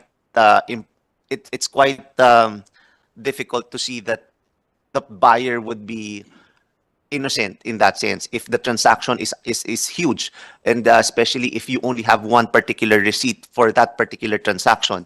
Because if your transaction amounts to, like for example, hundreds of millions, and you only have one receipt, like you definitely want to have a matching of where you pay. It's not it's highly improbable that you'd have a cash transaction involving that high amount. So it would have to involve a bank transaction. So it's very easy to discover if for those who are just making an excuse because they're just riding on the innocent remarks. But if it involves smaller transactions, then I think that would be more believable in that sense. That's why we're undergoing the auditing process to determine which are the legitimate ones and which are the mere excuses that have no place. Like for example, we have this buyer. It involves only one particular contractor, and then when I was asking him who did you pay? It's a different corporation. He knows that he contracted with another particular contractor and he paid another contractor. So you know that this is a fake transaction, because why would you pay someone when your contracting party is a different entity? So it's merely an excuse. So again, we're also in that process of verifying those which are the legitimate ones, because definitely we would recognize that if it's indeed a legitimate transaction, then we would make the necessary adjustments for it. But we will be very strict on against those who are really involved in these transactions, because, like for example, these corporate buyers, the three corporate buyers with a total estimated liability of 17.9 billion, this involves only one accountant. So all the corporations, only one accountant is handling them. So what are the chances that well, of course I'm assuming, but the chances are it's the accountant who's advising them, because they involve only one accountant. And for example, and also for sellers, they involve only one accountant. So that's I think one indication or circumstance that it's really a scheme. So we will also determine whether there's also negligence in that sense. So we're in that process, Mr. Chair. Commissioner, I'll step a little bit on the basics. when you print a receipt, you have to ask authority to print from the BIR, diba? And then the receipts are also in serial numbers, no? So there are, in other words, there are measures or there are controls to prevent fake receipts from being being made. So with all of those controls, in fact, I remember when we were talking about the ease of paying taxes, we were looking at that, whether those things can be removed or it will stay. But apparently, because of all of these fake receipts going around, the committee decided to just leave it as it is. No, but my point there is there are controls, and how come this is still happening? No? Well, actually, Mr. Chair, it's not really, just to clarify, it's not really fake receipts. It's that's why we're terming it as ghost receipts or ghost corporations, because these are corporations that are legitimate in the sense that they are registered. So they are registered with the SEC. They are registered with the BIR, and then these corporations register there. It's not fake. So, but the transactions or the underlying transactions are what those are the fake ones. There's really no transaction except that you buy those receipts or invoices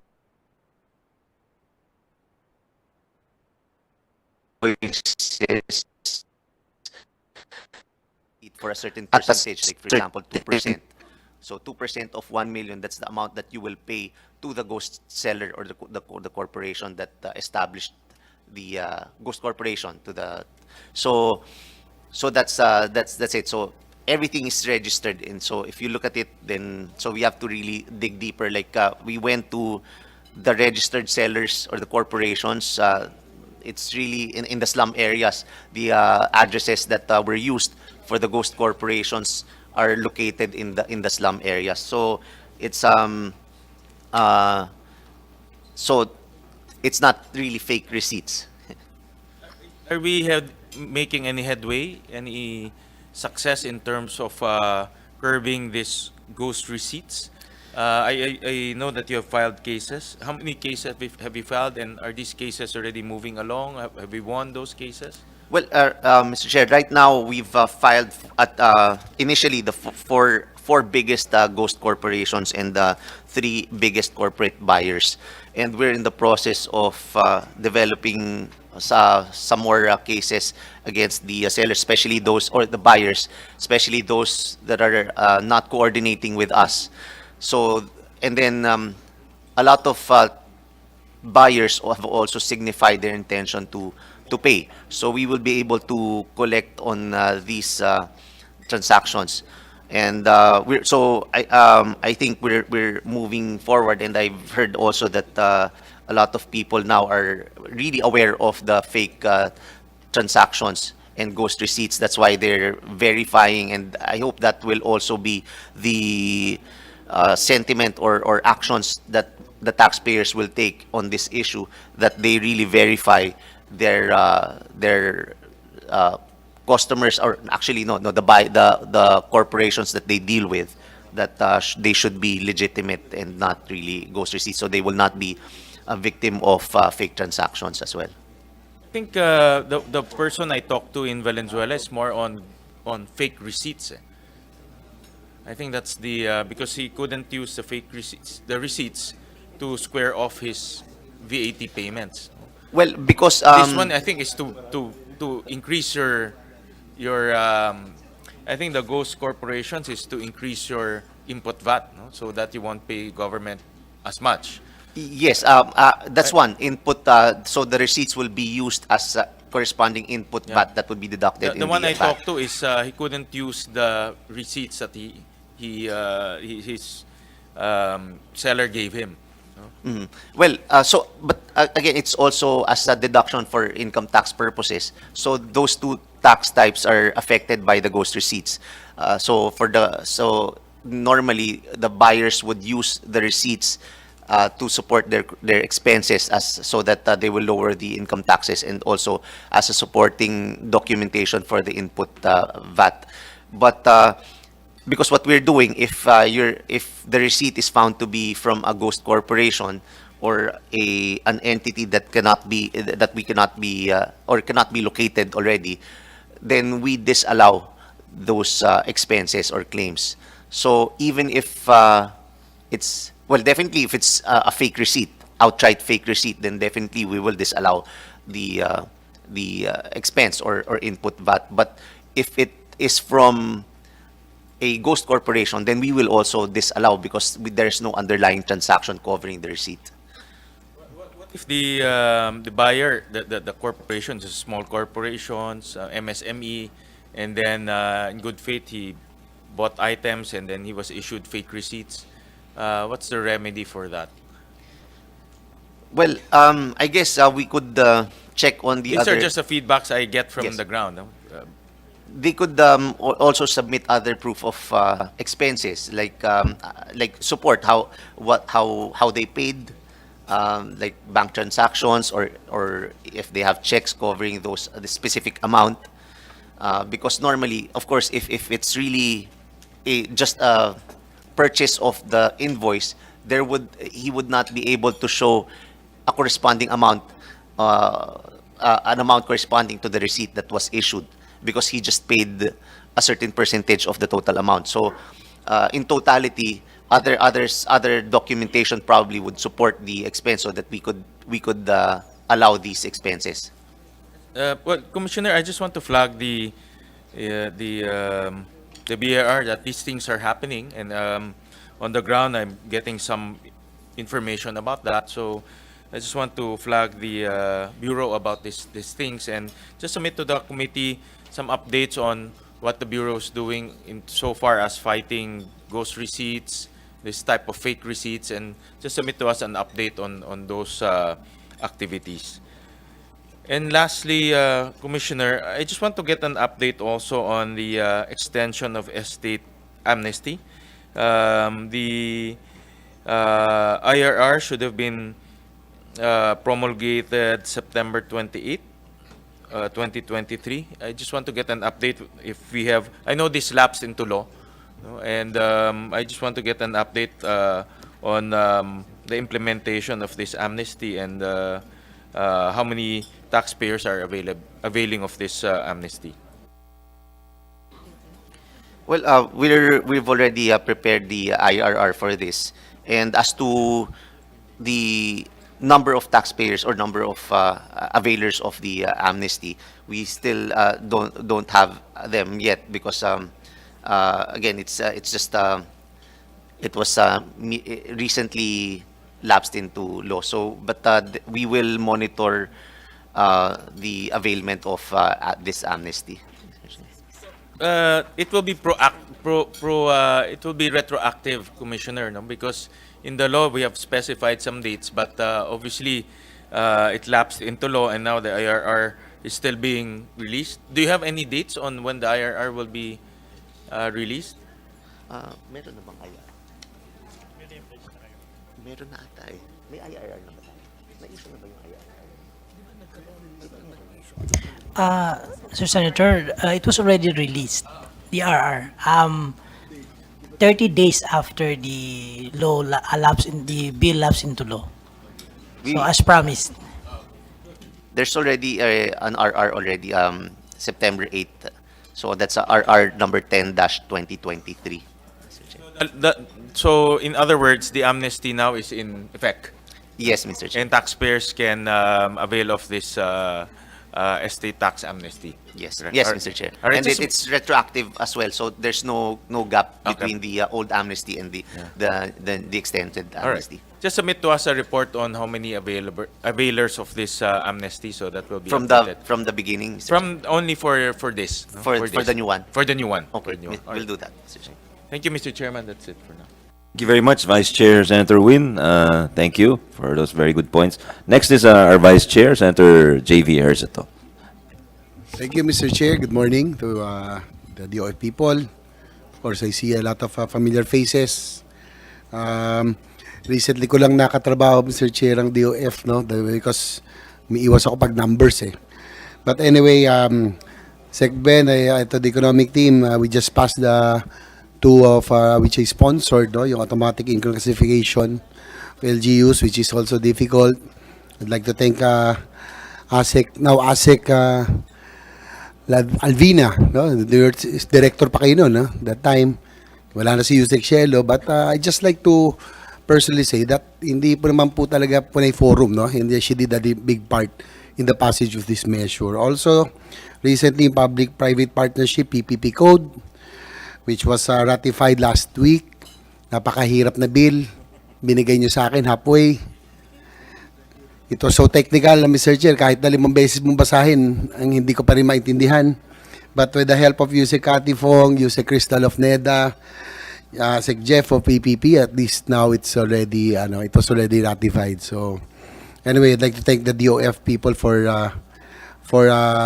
being able backstop, no, on the passage of these very difficult and technical measures. Siguro, I'd just like to start, Mr. Chair, doon pong my concern is being the principal author of the anti-agriculture smuggling law. It was passed in 2016. As you all know, 2023 na. It really, I would say it was not really effective, no? I'd like to ask siguro BOC in particular what really went wrong on how we can improve. We are also in the process, Mr. Chair, of passing the amendment. This time expanding, no? Now including hoarding, cartel, and profiteering. Kasi hindi lang naman natin pwedeng sisihin, Mr. Chair, dito ang BOC lang eh. Because sad to say that the Department of Agriculture as well, since the passage of this measure, which was really intended to protect our farmers in the agri-sector, local agri-sector, ang DA naman, kaliwat kanan na. Mukhang namihasa naman sa importation, no? So, nag-evolve na siya, hindi lang smuggling, cartel, profiteering, and hoarding. So, that's why I would want to center, Mr. Chair, on how we will be able to improve this amendment para it will be more effective this time. Now, the President even certified the anti-agri economic sabotage as a priority measure. It's an urgent measure, no? We're hoping to pass it within the year. So, what do you think? Siguro anybody from the customs can BOC can answer, kaya lang wala si Commissioner Rubio and the other veteran commission and DepComs, no? I'm hoping you can answer. What do you think is the problem in the current law on agricultural smuggling? Ano ba talaga? Kulang ba ito ng ngipin? O what needs to be done? Anybody from the BOC? Because we are now in the process of amendments na. Sa amendments na nga po tayo ng anti-agriculture economic sabotage, which is an amendment to this law. So, anybody can answer?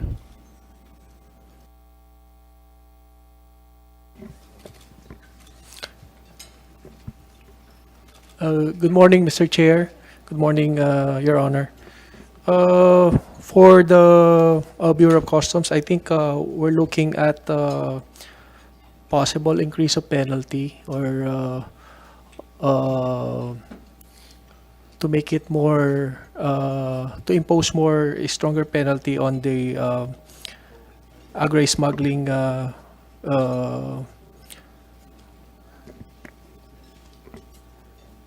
But that's already your DepCom now, DepCom Fermin. Yes, sir. Actually, we really made it already, kaya nga ginawang economic sabotage na ito eh. Yung large scale agricultural smuggling kasi dapat yan imprisonment and fine of medyo malaki na. So 17 years or more at least, no? So bakit wala pa nahuhuli? 7 years its passage, we have yet to hear of a large-scale smuggler na to be jailed. No? Panay to eh. Wala tayong malalaki isda. Panay dilis ang nahuhuli. Di ba? So what went wrong?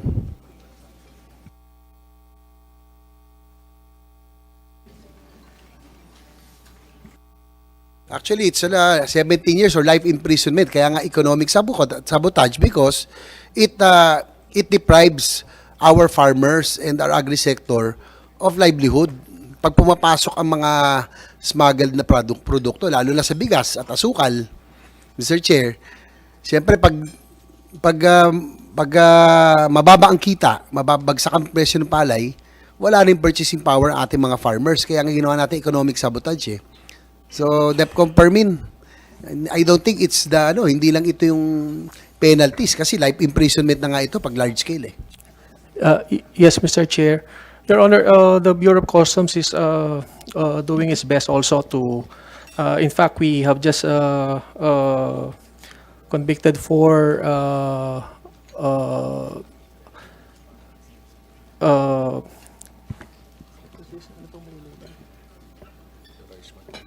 rice smugglers recently. And we're looking at possible creation of a special court, Your Honor, for the agri smuggling to expedite the prosecution and conviction of those charges for large-scale agri smuggling. Well, that's why in the amendment to this law in particular, we created already anti-agri economic sabotage enforcement group, no? That's why kasi dati ang sabi ng BOC they're undermanned. Yeah, we have a very vast coastline. We now included other law enforcement agencies, DOJ as well, DTI, part of the council, and for enforcement, we included other law enforcement agencies, NBI, BNP, and others. So, ang ano ko lang, parang sorry Mr. Chair, but Mr. How long have you been with the BOC, acting DepCom? Sir, 4 years, sir.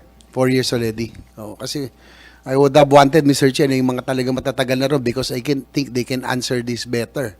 Sayang, wala si Commissioner Rubio, DepCom Bakira, no, who have been there for a longer time. But I hope that he can answer this because we are already in the final process. Nasa amendment na kami. And we do not want, again, napakahirap gumawa ng batas, hindi madali, no?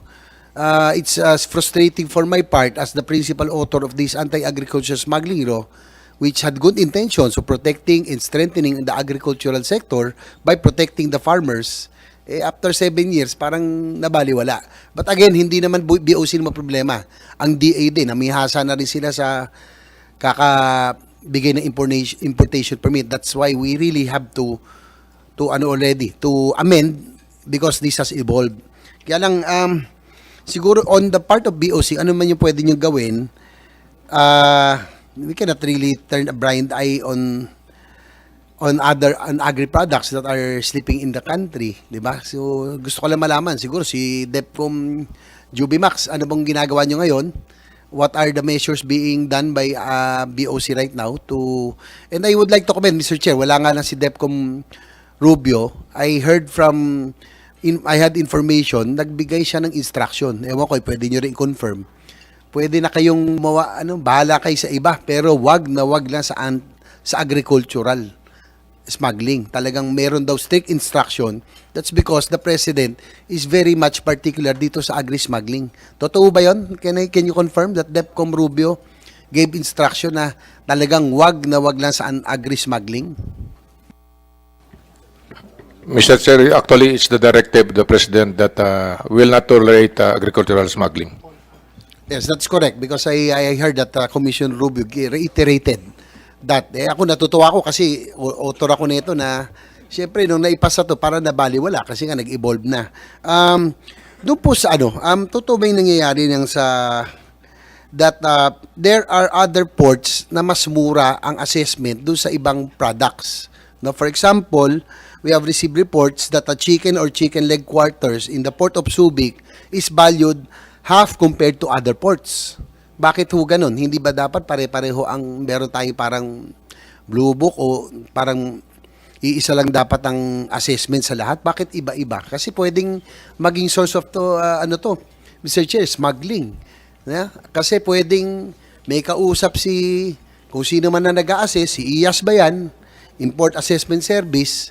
Dito yung ipasok sa Subic, mas mura dito. Baka may usapan na sila. Kasi notorious po ang Subic, Mr. Chair.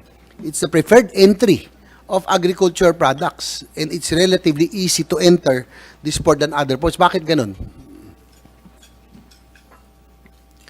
Mr. Chair, Customs is implementing the valuation system to monitor uniformity. It should be uniform in all for the purposes of valuation, Your Honor. But in some cases na meron pong makikita dito na mas mababa, normally hindi po ito pinapayagan, ina-upgrade po 'yan, no? And we'll also refer this matter also to the concerned group so that they can also comment on this issue on the evaluation, sir. Just to give you information, Mr. Chair, in March 2020, 40 million smuggled poultry products were seized at the Port of Subic. 40 million smuggled poultry products, no? The DA, together with DOC, among others, found misdeclared agricultural products that were purportedly consist of squid rings but instead contained dressed chicken, duck head, and duck neck worth approximately 40 million. In January of 2023, House Committee on Ways and Means received reports about the alleged smuggling of pork, dressed chicken, and beef via the Port of Subic, with charges levied on containers reportedly a fraction of the correct amounts. So, hindi dineclare yung tamang amount. Sabi po ni Congressman Joey Salceda that the Subic Port undercharges tariffs per container ban by just as much as 1/8 of the actual tariff due. So, ang laki na nawawala nito sa ating revenue. We are low fiscal space na nga. The economic team wants more revenues, pero sa ganitong paraan, ang laki na nawawala. 1/8 lang ang actual tariff ang binabayaran. Some 100,000 per container van of imported meat, bawa 100,000 lang instead of the 800,000. So, what can you say about this?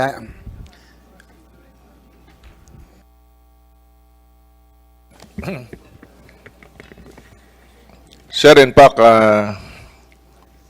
the seized agricultural products total from January to present day, sir, is 134. In fact, the figure on agricultural products being seized by the Bureau is more than 3 billion pesos. So we are trying our efforts, sir, actually to stop agri-smuggling. Well, I'm hoping because dapat mahiya na tayo mga agencies. It's the President. The reason he is, tingin ko, bakit siya mismo ang nag-head ng DA para nga ma-solve yung problema doon. Kaya lang, hindi rin nahihiya yung manan doon. Tuloy-tuloy ang pag-issue ng import permit. Left and right. Sa halip na palakasin yung local agri-industry natin, import na lang tayo ng import. Diba? So because of these reports, clearly the price reference values, Mr. Chair, issued by IAS is not being followed.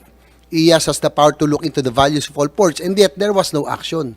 Tama ba na ang IAS lang ang meron, siya na may sole authority to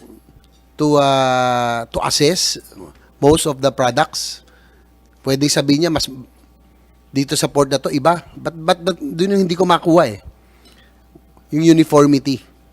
What is the sense of issuing reference values if IAS is turning a blind eye on the undervaluation happening at BOC? Yan yung mga dapat, I hope you take note. Wala si COM, please take note of these problems. And I'm hoping, Mr. Chair, in their absence, that they will submit a report on what they are doing already. Pasensya na, kasi talagang ako dito, in particular, kasi nga, I'm one of the authors of this law na sayang, no? Na sana by now, yung sugar industry natin with the SIDA law, napabayaan din. Sana mas self-reliant natin yan, hindi na tayo namumroblema. So, isn't this a form of smuggling? Itong pag-iiba-iba ng valuation?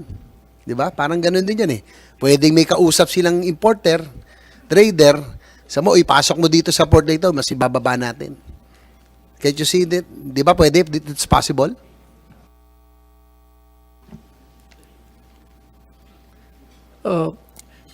Well, Your Honor, when Commissioner Rubio came in, yan po yung unang tinama po niya, no? Yung paggamit ng mga fake MAV. Kaya po, while the Import and Assessment Service is in charge of the valuation, he is also mandated to report that on a regular basis. We duly take note of the concerns, Mr. Chair, and will submit the our reports on this matter. Thank you. The reason, Mr. Chair, that I asked this, although the amendment to the anti-agri smuggling law is already in process, but we want to know also yung effort ng BOC on how they can cleanse their ranks. In particular, IAS, napaka-powerful. Siya lang ang may ano bang check and balance yan? Di ba? But iba-iba valuation. Di ba? Pwede mangyari yun eh. And I can remember, si Chairman Sherwin Gatchalian, we went to BOC on that time with Commissioner Yogi pa. And we were quite impressed with their plans of yung computerization. No? Kaya lang, because of nagkaroon ng kaso, hindi talaga matuloy-tuloy. But I'm hoping it will be resolved because I think automation will really play a big part in weeding out corruption. But nung natanong ko Mr. Chair, si Senwin was there, yung pong halimbawa, meron tayong dispute or contest doon sa mga importation, how long does it take for you to resolve? Sabi nila, within a few days. Diba? Pero merong mga kaso, I have received information that sometimes doon sa mga ibang units, no, na tumatagal. Pag may tumatagal, Mr. Chair, doon na tayo nagkakaduda. Dapat within a few days, please give us a report on that, yung pag-resolve ng mga cases. Kasi, Senwin was there, yun yung sinabi nila, within, dapat less than a week, it will be resolved. Tama ba? Dapat ganun, di ba? So, meron tayong Can we get a response on record from the BOC? I see you nodding your head, but it's good to put a response kasi yung nodding of head hindi ma-reflect sa transcript yun. Yes, Your Honor. We agree. We take note of that. Thank you. Kasi yun po, I received information, Mr. Chair, that minsan tumatagal sa isang unit. No? Yung nabanggit ko kanina, I hope, yung IAS has to shape up. No? Kasi medyo tumatagal doon. I don't know kung on purpose or what. Nagkakaduda talaga pag lalo tumagal. Sabi niya noon, within a few days, but meron akong alam na cases, halos ilang taon na, nandun pa rin. Di ba? Tinanong nga siya na, I think, Senwin heard it. Sabi mo kanina, few days, bakit yung iba, buwan na, taon na, nandun pa. So, ano pong report sa mga yun? I hope that you can, I hope Commissioner Rubio and or the other DepComs can submit a report, no, yung mga senior. Hindi naman sa pinahirapan kasi, but you're 4 years there, but I think, yung pang mga, this one can answer. Tapos yung isa nakita ko na lang, Mr. Chair, yung, I remember the fire gutted the old building, 86-year-old building of BOC in the Port of Manila. Nakita ko ngayon, a recent picture, nasa gymnasium pa rin pala sila. Tama ba? They're still in the gymnasium holding office? Yes, Mr. Chair. Can you see that? Meron akong picture, may nagpadala sa akin eh. I think that this has to be addressed as well, no? So yung old building talagang entirely gutted na. Wala na, no? Yes, sir. But we submitted to fund the rehabilitation of that's a historical building already under NHCP to restore. At present, Your Honor, we're utilizing the gymnasium for the Port of Manila. We have constructed a prefab office and will be constructing another 3-story prefab building extension to house the operations of the Port of Manila while waiting for the rehabilitation of the old Port of Manila building. Last point na po, that under RA 11032, ease of doing business, dapat may prescribed processing time lagi. Diba? Kaya nga, I reiterate na Mr. Chair that the office has to take action. Kanina, may mga reports sa talagang tumatagal and nandun nagkakaroon ng duda eh. Diba? I hope you can submit a report on what BOC is doing to solve to implement this RA, no? Para at least mawala na yung duda. Pag tumatagal talaga, doon nagkakaroon ng suspicion. This is the Mr. Chair, ito yung current office nila in the gymnasium. Okay, thank you, Mr. Chair. Thank you very much for very good points, and I hope the BOC can act on some of the points raised by Senator JV regarding smuggling and regarding checks and balances within the Yeah, go ahead, go ahead. Nakalimutan ko lang, si Senator Yusek Alu pala, katulong din natin. She's not here. She helped, Yeah, who she used to played a work big in the- part. She used to work used to with work in the us. Senate. Yeah, yeah. Thank you also for those important laws, Vice Chair Senator JV. Senator Rafi wishes to have a second round, but I think since we've been going, we're 2 hours now. Let's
Sen. Rafi Tulfo for his second round.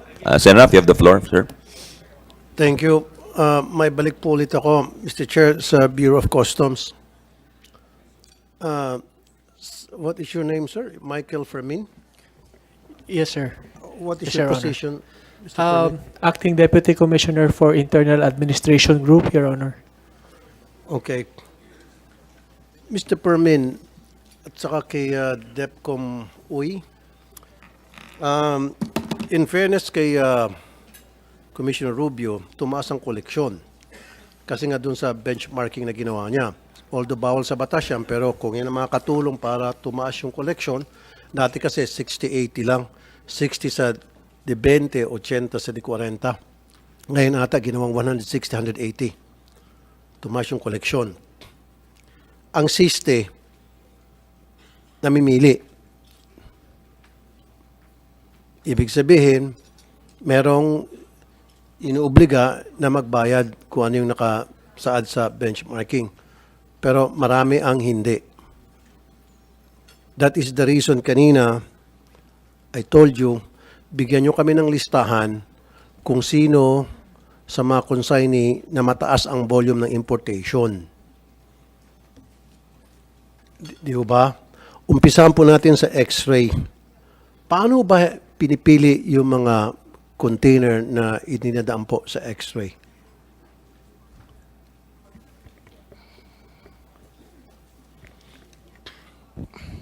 Sir, we have a risk assessment office that the cargoes that are being tagged as red automatically will pass through X-ray, sir. Kaya nga, who does the tagging and paano matag ang isang container na kinailangan dumaan sa X-ray? At sino po ang nagbabantay sa X-ray? At sino po pumipirma para ikiniklear yung kargamento na kadadaan na po ng X-ray? Sir, X-ray is a department under the intelligence group. Yes, sir. Tama. Sige. Actually, sir, we are trying to improve the system that the persons who conduct X-ray, there is redundancy, sir. There is, on our customs operation center, we could view the people who is viewing the cargo on the X-ray division. Umpisahan po natin doon sa yung pag-identify ng cargo na dapat idadaan niya sa X-ray. Tag as red lane. Paano po in-identify? Sir, of course, Sino po nag-identify? the consignee is being profiled, sir, through our Customs Intelligence Investigation Service. It's also a department under IG. And once we have doubts on the cargo, automatically, sir, it will be alerted by IG. It will go on an 100% inspection process. There you go. Tama. Ganito po ang gawin nyo ngayon, DEPCOM UI. Tingnan niyo po yung mga consignee, especially mga bago at mga high volume ipinapasok nila. Doon ho kayo mamili. Kasi alam ko naman, hindi naman pwedeng lahat ng kargamento dadaan sa X-ray. It's not possible. Di ba? So, pipiliin ninyo, i-vet nyo yung mga consignee na dubious. Malalaman nyo naman yun eh. Medyo alanganin to. Kapapasok lang nito at ang daming pinaparating at yung nasa likod nito, yung pangalan tong tao ito, mukhang walang kakayahan yata, nag-check kayo na makapag-import ng high-value goods. I-submit nyo sa X-ray yung mga kargamento ngayon. Pero bantahin nyo po yung mga nagbabantay sa X-ray. That's part of a job. Diba? Sino po yung nag-approve para i-clear yung X-ray? I-clear yung mga kargamento dumaan sa X-ray. Because very critical po yan. Kasi diyan po nagkakaroon ng lagayan. Diyan po nagkakaroon ng maraming palusutan. Sir, the respective district port, sir, they have their own system. They have their own personnel, the X-ray, customs intelligence, the assessment, the appraiser, including the Coast Guard Task Force Aduana, sir, are the one who is witness when we 100% inspection of the container. Okay, hold ka muna. Secretary Diokno, many years ago, meron kayong tinatawag na Revenue Integrity Protection Service. Gumagana pa rin pa buhay yun? Gumagana pa po, yes. Yes, Okay. sir. Yeah, maganda sana yun, pero unfortunately, marami rin naging corrupt. So siguro it's about time, paganahan nyo ulit yan, i-lifestyle check nyo po. ang mga kawani dyan sa Bureau of Customs, especially mga nasa assessment, maging mga district collector, siguro po you'll find something. Lalo na po yung may mga sensitive position sa mga x-ray. So far po, meron na ba tayong mga na plug na mga member ng customs na plug ng RIPS? Si Yusek Bayani po ang can answer that question. Okay, thank you. Thank you, Secretary Jokno. If I may, Mr. Chair, Yusek. Senator. Yes, Senator, the program is ongoing. We have several investigations ongoing. We have had several convictions, criminal. We have had as well decisions for dismissal or for suspension issued by the Civil Service Commission or the Ombudsman, Senator. Mr. Chair. Good. So far, ilang po yung pending? Can you just give us a list, submit a list of these results to the Yes, Chair. committee? Yes, Thank you, Chair. thank you, Yusek. We'll be glad to do that, Chair. Okay. Let's go back to the Bureau of Customs. Ilan po yung container ang pumapasok sa MICP at saka sa POM on a daily and weekly basis, sir?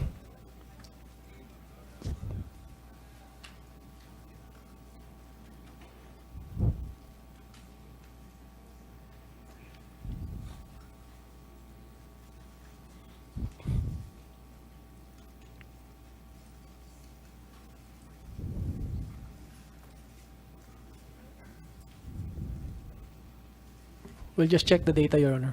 Ganito na lang po, para mapabilis tayo. Di ba meron na kayong benchmarking? Tama. Although bawal yan, pero ginagawa nyo, like I said, if it will help raise our collection, siguro, hindi lang tayo papalag.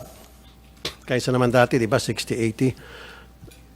All you need to do is make a computation of how many containers ang pumapasok. Di ba?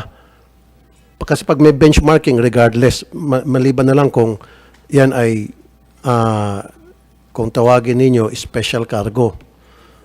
Iko-compute mo na lang kung ilan dig 20 at ilan dig 40 ang pumapasok daily sa MICP at saka CPOM times it's either 160 or 180. Yun na po yun. Pag bumaba dyan, then ibig sabihin, may diferensya, tama? Your Honor, if I may just clarify, we do not have benchmarking, Your Honor. It's just proper assessment. Well, you might not accept it kasi bawal nga.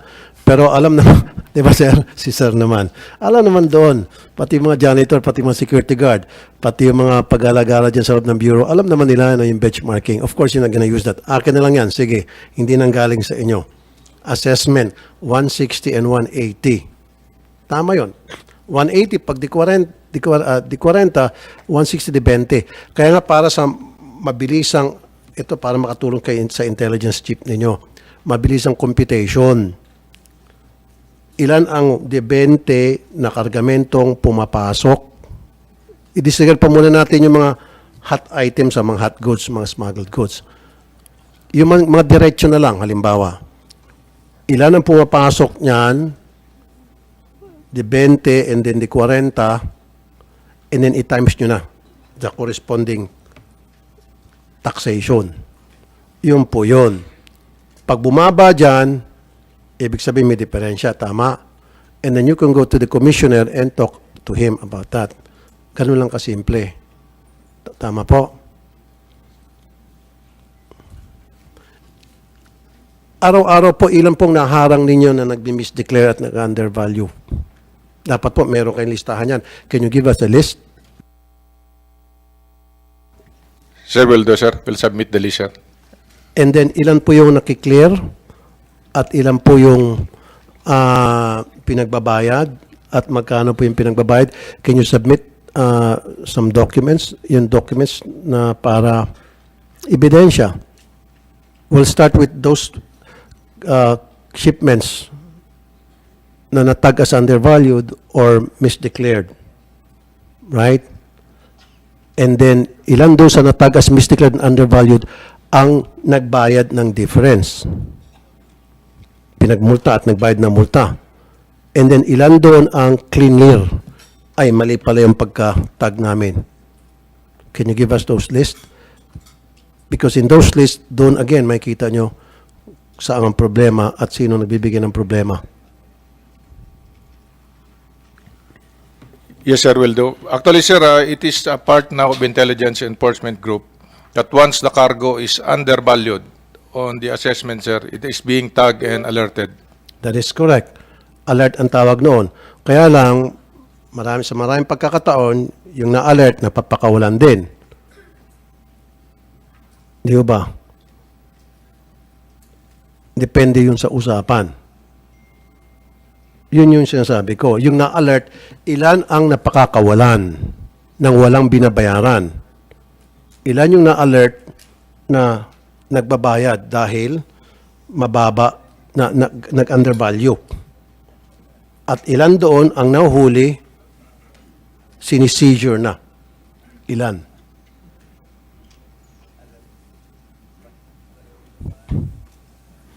Yes, sir, we'll submit the data, sir. Ito po, bigyan kita ng mga sample para meron ko kayong tatrabahuin. Ito yung kay Aaron. Ano po? Alam niyo po ito. JLDCS, SRA, IRRV, AP.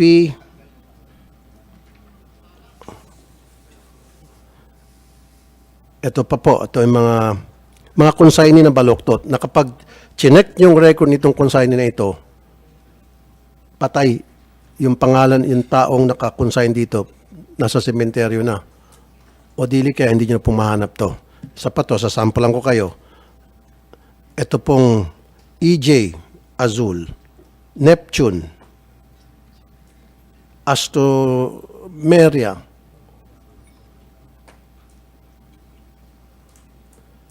meron pang Leia na isang talamak na smuggler din. Come on guys, I don't believe na hindi nyo kilala mga ito. Matagal na po sila namamayagpag. In fact, ilan dito na I don't believe na totoo yung mga pinagsabi. Nini-name drop pa ang palasyo. Did you know? There are people name dropping the name of the palace. And I don't believe them. Kaya lang kung bakit nauto ang ilan sa mga inyo dyan sa Bureau of Customs, naniniwala. Di ba? Etong si Tarok, sa pangalan na lang, para malala ko yung dating yung gerila. Di ba? Yung hukbalahap. Di ba? Meron pang Leia. Yun. Anyway, sir, once na nag-focus kayo doon sa mga consignee at broker, gumawa kayo ng malalim na pag-imbestiga. Trust me, malaking kabawasan yan sa smuggling. Malaking kabawasan. Okay? Thank you. Mr. Chair, pwede pa ako magtanong sa Insurance Commission? Meron matay taga-Insurance Commission? Chairman, magandang hapon. Good afternoon, sir. Sa LTO, kapag ikaw po ay magpa-register ng sasakyan, requirement po yung magkaroon ka ng TPL, which is good, third-party liability. However, meron ka ng comprehensive, ni-require ka pa rin magkaroon ng TPL. Samantalang pag comprehensive, nakapaloob na po yung TPL. Pag comprehensive, alam nyo na po siguro, babayaran yung nabangga at babayaran sasakyan mo dahil na damage. Pero bakit ni-require pa rin po yung third-party liability? Yun po ang una naming in-address when I assumed the office in April. Nalilito po yung ating mga kababayan sa terms na ginagamit. Kasi po yung comprehensive TPL, hindi po yan yung sinasabi nating talagang covered lahat ng other risk. So ang kailangan po yung malinaw at we're looking at making the proper differentiation sa terms. Yun pong comprehensive TPL, depende po sa kung ano yung laman. Ang mandatory po natin is TPL, pero pag nadagdagan po ng mga riders to cover all own damage, etc., doon po nagkakaroon ng additional expenses at the same time, yung tungkol po sa CTPL, pag nakita po ng nag-a-assess na meron na siyang ganitong program, dapat hindi na po siya kuhanan ng TPL. That is correct because I'll give you an example. Ako, yung mga sasakyan ko, lahat yan comprehensive. And yet, pag inutusan ko yung driver ko para iparehistro, ni-require pa rin po na bumili ng TPL. Yun po ang kailangang iklaro kasi po merong dalawang term yung comprehensive. Parehong C ang ginagamit, CTPL na comprehensive insurance. Yung pong CTPL na naibenta malamang, kung tama po ang ginagawa ng tao, talagang dapat hindi na siya singilin ng TPL. Ang mga nagiging problema po is on the line. Tinignan na po namin yan because our staff watch all the videos that you made on this matter, Yes. which is very informative. So in fact, meron po kaming nakaset na meeting with LTO. Dahil yun pong pag-assess at saka yung tamang pagsingil. Pati po kasi yung rates kailangan na nating makita at makita natin na ito lamang ang dapat sinisingil. No? So yun po yung aming ina-address ngayon at I think that would be very instructive na malinaw sa tao kung ano yung klaseng tatlo pong insurance ang motor vehicle. So doon po nalilito yung ating publiko. Mas maganda po siguro kung isa lang yung insurance. Kung ang afford mo lang third party liability, then so be it. Pero kung kaya mong mag-afford ng comprehensive lang. Ang nangyari kasi, Mr. Chair, dumodoble-doble. Na meron ka ng comprehensive, obligahin ka pang bumili ng TPL. And alam naman natin, yung TPL niyang negosyo yan ng mga taga-LTO. Mga fly-by-night yan, karamihan dyan. Yung mga sa tabi-tabi, you know that. Diba? Ginagawang negosyo. So dapat, isang assignment ko po sa inyo, parang ginagawa ng BIR, gumawa ko ng mapping dyan sa mga paligid dyan sa LTO. Ang dami po dyan nagbebenta ng TPL na these are all fly-by-nights. Kapag na-aksidente, bumili yung motorista at na-aksidente, hindi mo na makita, and I have so many experiences pertaining to that, na pupunta sa radyo, na bumili sila ng TPL, and then yung time na nakadisgrasya sila, hinahabol silang disgrasya nila, wala na yung kumpanya. Yes, sir. That's the point is well taken. Actually, 2 years ago, nag-issue na kami ng circular to clarify itong mga ito. Basta kung may CTPL ka na, hindi ka na kailangang kumuha ng TPL kasi meron na po kayo. Good. In fact, synchronize na nga ho namin yan nung nakaraan kung saan dapat tumapat yung date ng insurance sa date ng registration para masigurado lang ho namin na covered properly ang mga vehicles. Doon po sa area na sinasabing hindi nakapag-claim, open po ang aming tanggapan. In fact, meron nang tumawag sa amin, I think, nung last week mula sa inyong office. Ang importante po is makuha lang namin na yon kasi meron na ho kaming registration Meron na ho kaming system that started 2022 na for some reason medyo nagmamadali ang LTO to operate another pilot program which we have some questions, no? So importante po na itong programa na ito masigurado namin na lahat ng kumukuha ng TPL dapat po hindi tutuloy ng registration yan kasi naka-system kami na pag ang LTO registration mo ay nakuha mo, sigurado pong nakapasok sa system natin yan So hindi pwedeng makapagrehistro ang fake na TPL insurance.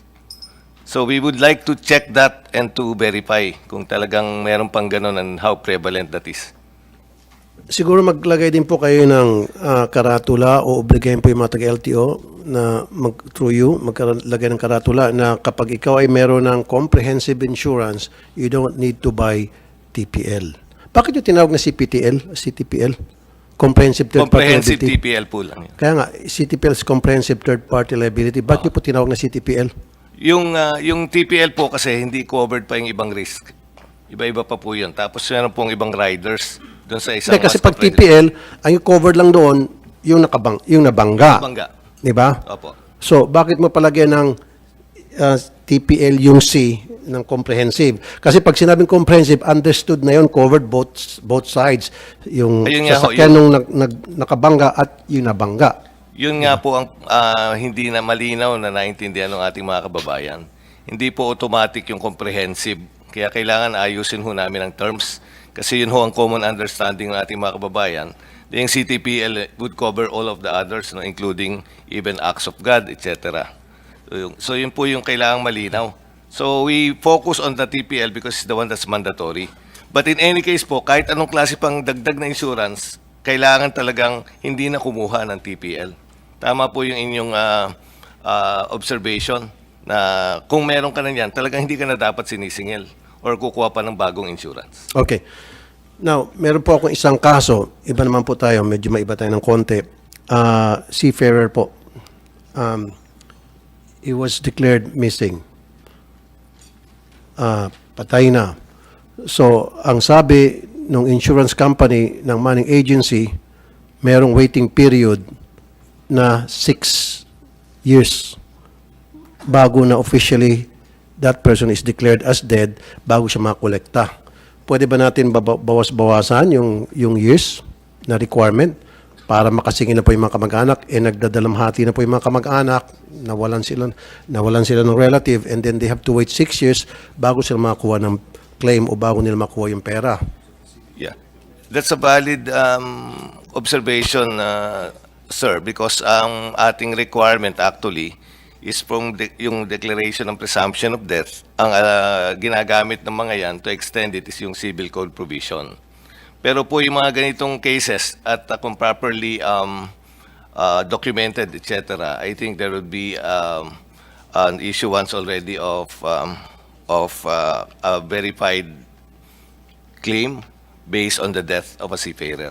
So we'll look to that. We'll look into that. At ang nangyayari po ay baka ginagamit lang yon dahil walang ibang pruweba na makuha. Sa ngayon po ba, ilan ba ang years bago sasabihin ng insurance company, okay, I accept na yung talagang wala na, yung seafarer, patay na, so we'll pay.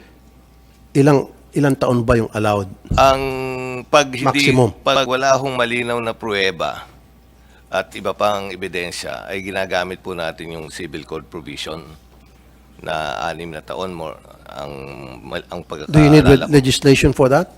Not exactly po, kasi talagang yun ang ginagamit for general circumstances. But for this particular case, kung merong mga pruweba ang bagay na pagkamatay ng isang tao, I think that can be properly checked. If it needs registration, we'll check on that, and I know you would be Kasi ang example ko sa inyo, Commissioner, ilan ng mga seafarer na missing at sinabi nung kanilang mga kasamahan sa barko, missing all of a sudden. Ibig sabihin, nakita niya talagang umakyat ng barko hanggang lumaot yung barko and then missing. Pwedeng nag-overboard, tinulak, etc. Now, 6 years na siya missing. Nakikita ko yung point kung bakit kailangan pahabaan kasi baka mamaya nag-TNT na yun, nagtago na, and then magkiklaim yung kamag-anak, buhay naman.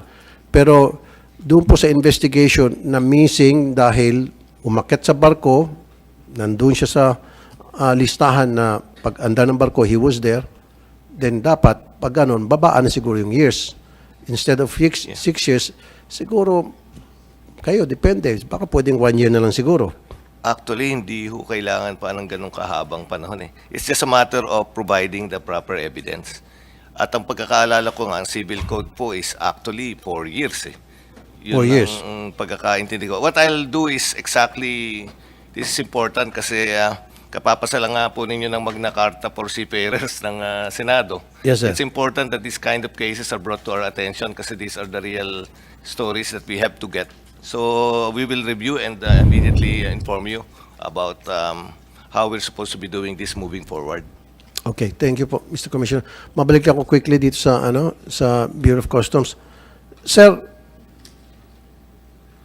ito pong si Edison Lee. Kilala niyo po ito? Nasa radar po ninyo ito bilang kayo nasa intelligence? Sir, I'll check with our record, sir, on those persons of interest. Malakas na po ito mag-smuggle ng asukal. Napakamot kayo, sir, ano? O, di ba? Lakas na intel ko, ano, sir? Ito pong Sokden, Philippines. Wala po sa radar nyo. Di ba sir, dapat pag mga sa Intel kayo, pag mga big time na smuggling, alam po ng lahat to, dapat nasa radar nyo. Dapat nasa listahan nyo po ito, start investigating. The only way na masugpo po natin ang smuggling dyan sa Bureau of Customs is to accept the fact na talagang rampant ng smuggling and then you're gonna do seriously something about it. Hindi po yung hausyaw lang. So, can you report to us in the next few days doon po sa mga binigay kong pangalan? Ano pong... Kasi ayoko naman po, in-expose ko rito and then, wala nangyari. Pagtatawanan tayong lahat dito. Mga nanonood sa atin. At least hindi ako. Kayo po maging katawa-tawanan. Di ba tama? Do you agree with me? Sir, I will give feedback, sir, and verify the information, sir. And with that, of course, listahan. Yes, sir. Will do, sir. Will do. Lahat ng mga consignee na bogus, hausyaw, fly by night. At least give us some list. Para ma-expose natin dito. Yes, sir. Kasi when you start doing that, then matatakot na po itong mga smuggler na gumagamit ng mga bogus na consignee. At mahinto na rin po, mababawasan na rin po yung smuggling. Okay. Yes, sir. Will do. And last na lang po, dito po sa DOF, Secretary Diokno, alam ko po yung intensyon ninyo na magbuwis kung kinakailangan para tumaas yung revenue. Tama? Recently, meron po ako nabasang item na yung chichirya po ata ay tataksa ninyo ng excise tax. Yung mga chichirya which is considered as Tawag po non-nutritional namin food. salty and sugary products po. Exactly. Kasama po yung mga chichirya doon. Pinag-aaralan pa lang naman po yan. Wala pa akong bill niyan. Good. Kasi, let me tell you this, Secretary Diokno, buti ka pa, hindi kasi kumakain yan, baka kinakain mo steak o masasarap na pagkain. But there are so many people, mahirap na kababayan, inuulam po yan. Kasi very affordable, piso lang, makakabili na silang ulam na nila yon. Now, syempre, pag pinatuangan po natin excise tax yan, ipapasa po yan ng manufacturer. Maapektuhan po yung mga mahirap. Yun na lang po, siguro yung request ko sa inyo, pag-aralan niyo po mabuti. Baka marami pa pong pwedeng taxan dyan. Pagdating po dun sa mga ginagamit na mahirap, medyo magkaroon tayo ng konting consideration. Thank you, Secretary Diokno. Mr. Chair, yun na po. Salamat po. Salamat na marami, Senator Raffy Tulfo. Senator Win, Vice Chair, would you like a second round? Yeah, go ahead, sir. Thank you, Mr. Chairman. Mr. Chairman, this is on the topic of privatization. I just want to get an update from the PMO on how many assets are we still in possession of, and what are the privatization plans of the PMO. Secretary Diokno or... Yusek Fong. Yeah. Good afternoon, Mr. Chair. With regard to the Privatization Management Office, we inherited about the list of 28,000 titles in varying sizes. We're in the process of disposing them as quickly as possible. We have some challenges such as the speed of procuring appraisals for these properties, and a lot so far since this administration, we have the Privatization Council has been regularly convened, in fact monthly, to speed up the decisions for disposition. However, not all assets that were auctioned have been successful. Maybe 2/3 of these assets have failed biddings. So we're still trying to find purchasers for these assets. For some of the big ticket items, we are currently still, some of them have legal cases, so there are still efforts to settle legal cases on assets, and where there are none, for example, the Basay mines or copper mines owned by the government, we are in the process of determining the actual value of the mine. So, after which we will endeavor to auction it off, Mr. Chair. The total value of the assets, just an estimate. Mr. Chair, it is. And you say 28,000 titles, just you're holding land, no? Obviously. This is real estate. How Some about of them are other assets, like for example, businesses, operating assets? There are national government shares on some tollways, which are held by the PMO. There are some mining rights held by the PMO. There are also, I believe, some other shares in other government corporations or other private corporations, but these are not big. So, in any What's case, the total value if you add yes, everything? Mr. Chair, we cannot state the total value because some of these assets were inherited from the asset privatization trust of long time ago. They need to have an actual valuation for us to have an idea how much these properties are valued now. And then some of them also have, a lot of them have informal settlers and not just legal cases. So we actually have no idea. What's the privatization activities for the next in 2024? For 2024, Mr. Chair, we're trying to prioritize the bigger assets, also trying to prioritize those assets where national government spends a lot for maintenance. So we have to pay for security or the maintenance of assets. So in order to lessen the burden of maintaining these assets, we're trying to put them ahead in the privatization, in the disposal plans. We're also trying to target the we call low-hanging fruits. Those will be without informal settlers or without legal cases that are attractive to the private sector. So we're trying to put that ahead of the. Submit to the committee an updated list of the assets, maybe, and also some form of valuation, maybe on book, depending. We just want to get an idea on how much per book, at the very least, those assets are valued at. And also a schedule on maybe a tentative schedule on privatization activities for the next 12 months. Yes, Mr. Chair, we can provide you with that list, but the actual value, we might have difficulty because we also don't have visibility on. So this is a common problem we encounter, that some of these assets, it is only when they are being disposed that we discover they have tax liabilities. So that's also the only time we know how much the tax liabilities are. So it's really hard until the time that we are actually disposing them, that we get an appraisal and we find out from BIR what are the liabilities held by these assets. We have no idea what these assets are. Fair enough. Just submit to us a list and the activities. And lastly, Mr. Chair, just an update on Maharlika. I saw in the presentation, Maharlika will be an endeavor in the next year. So just an update, Secretary, on the setup of Maharlika. Yeah, the list of candidates for 3 positions, the President and CEO of the Council, the 2 regular directors and 3 independent directors, that has been prepared already, and it will probably be sent to the President within the week, okay? So once we have organized, and I think that will take another quarter, then maybe we'll be off and running maybe first quarter of next year. Yeah.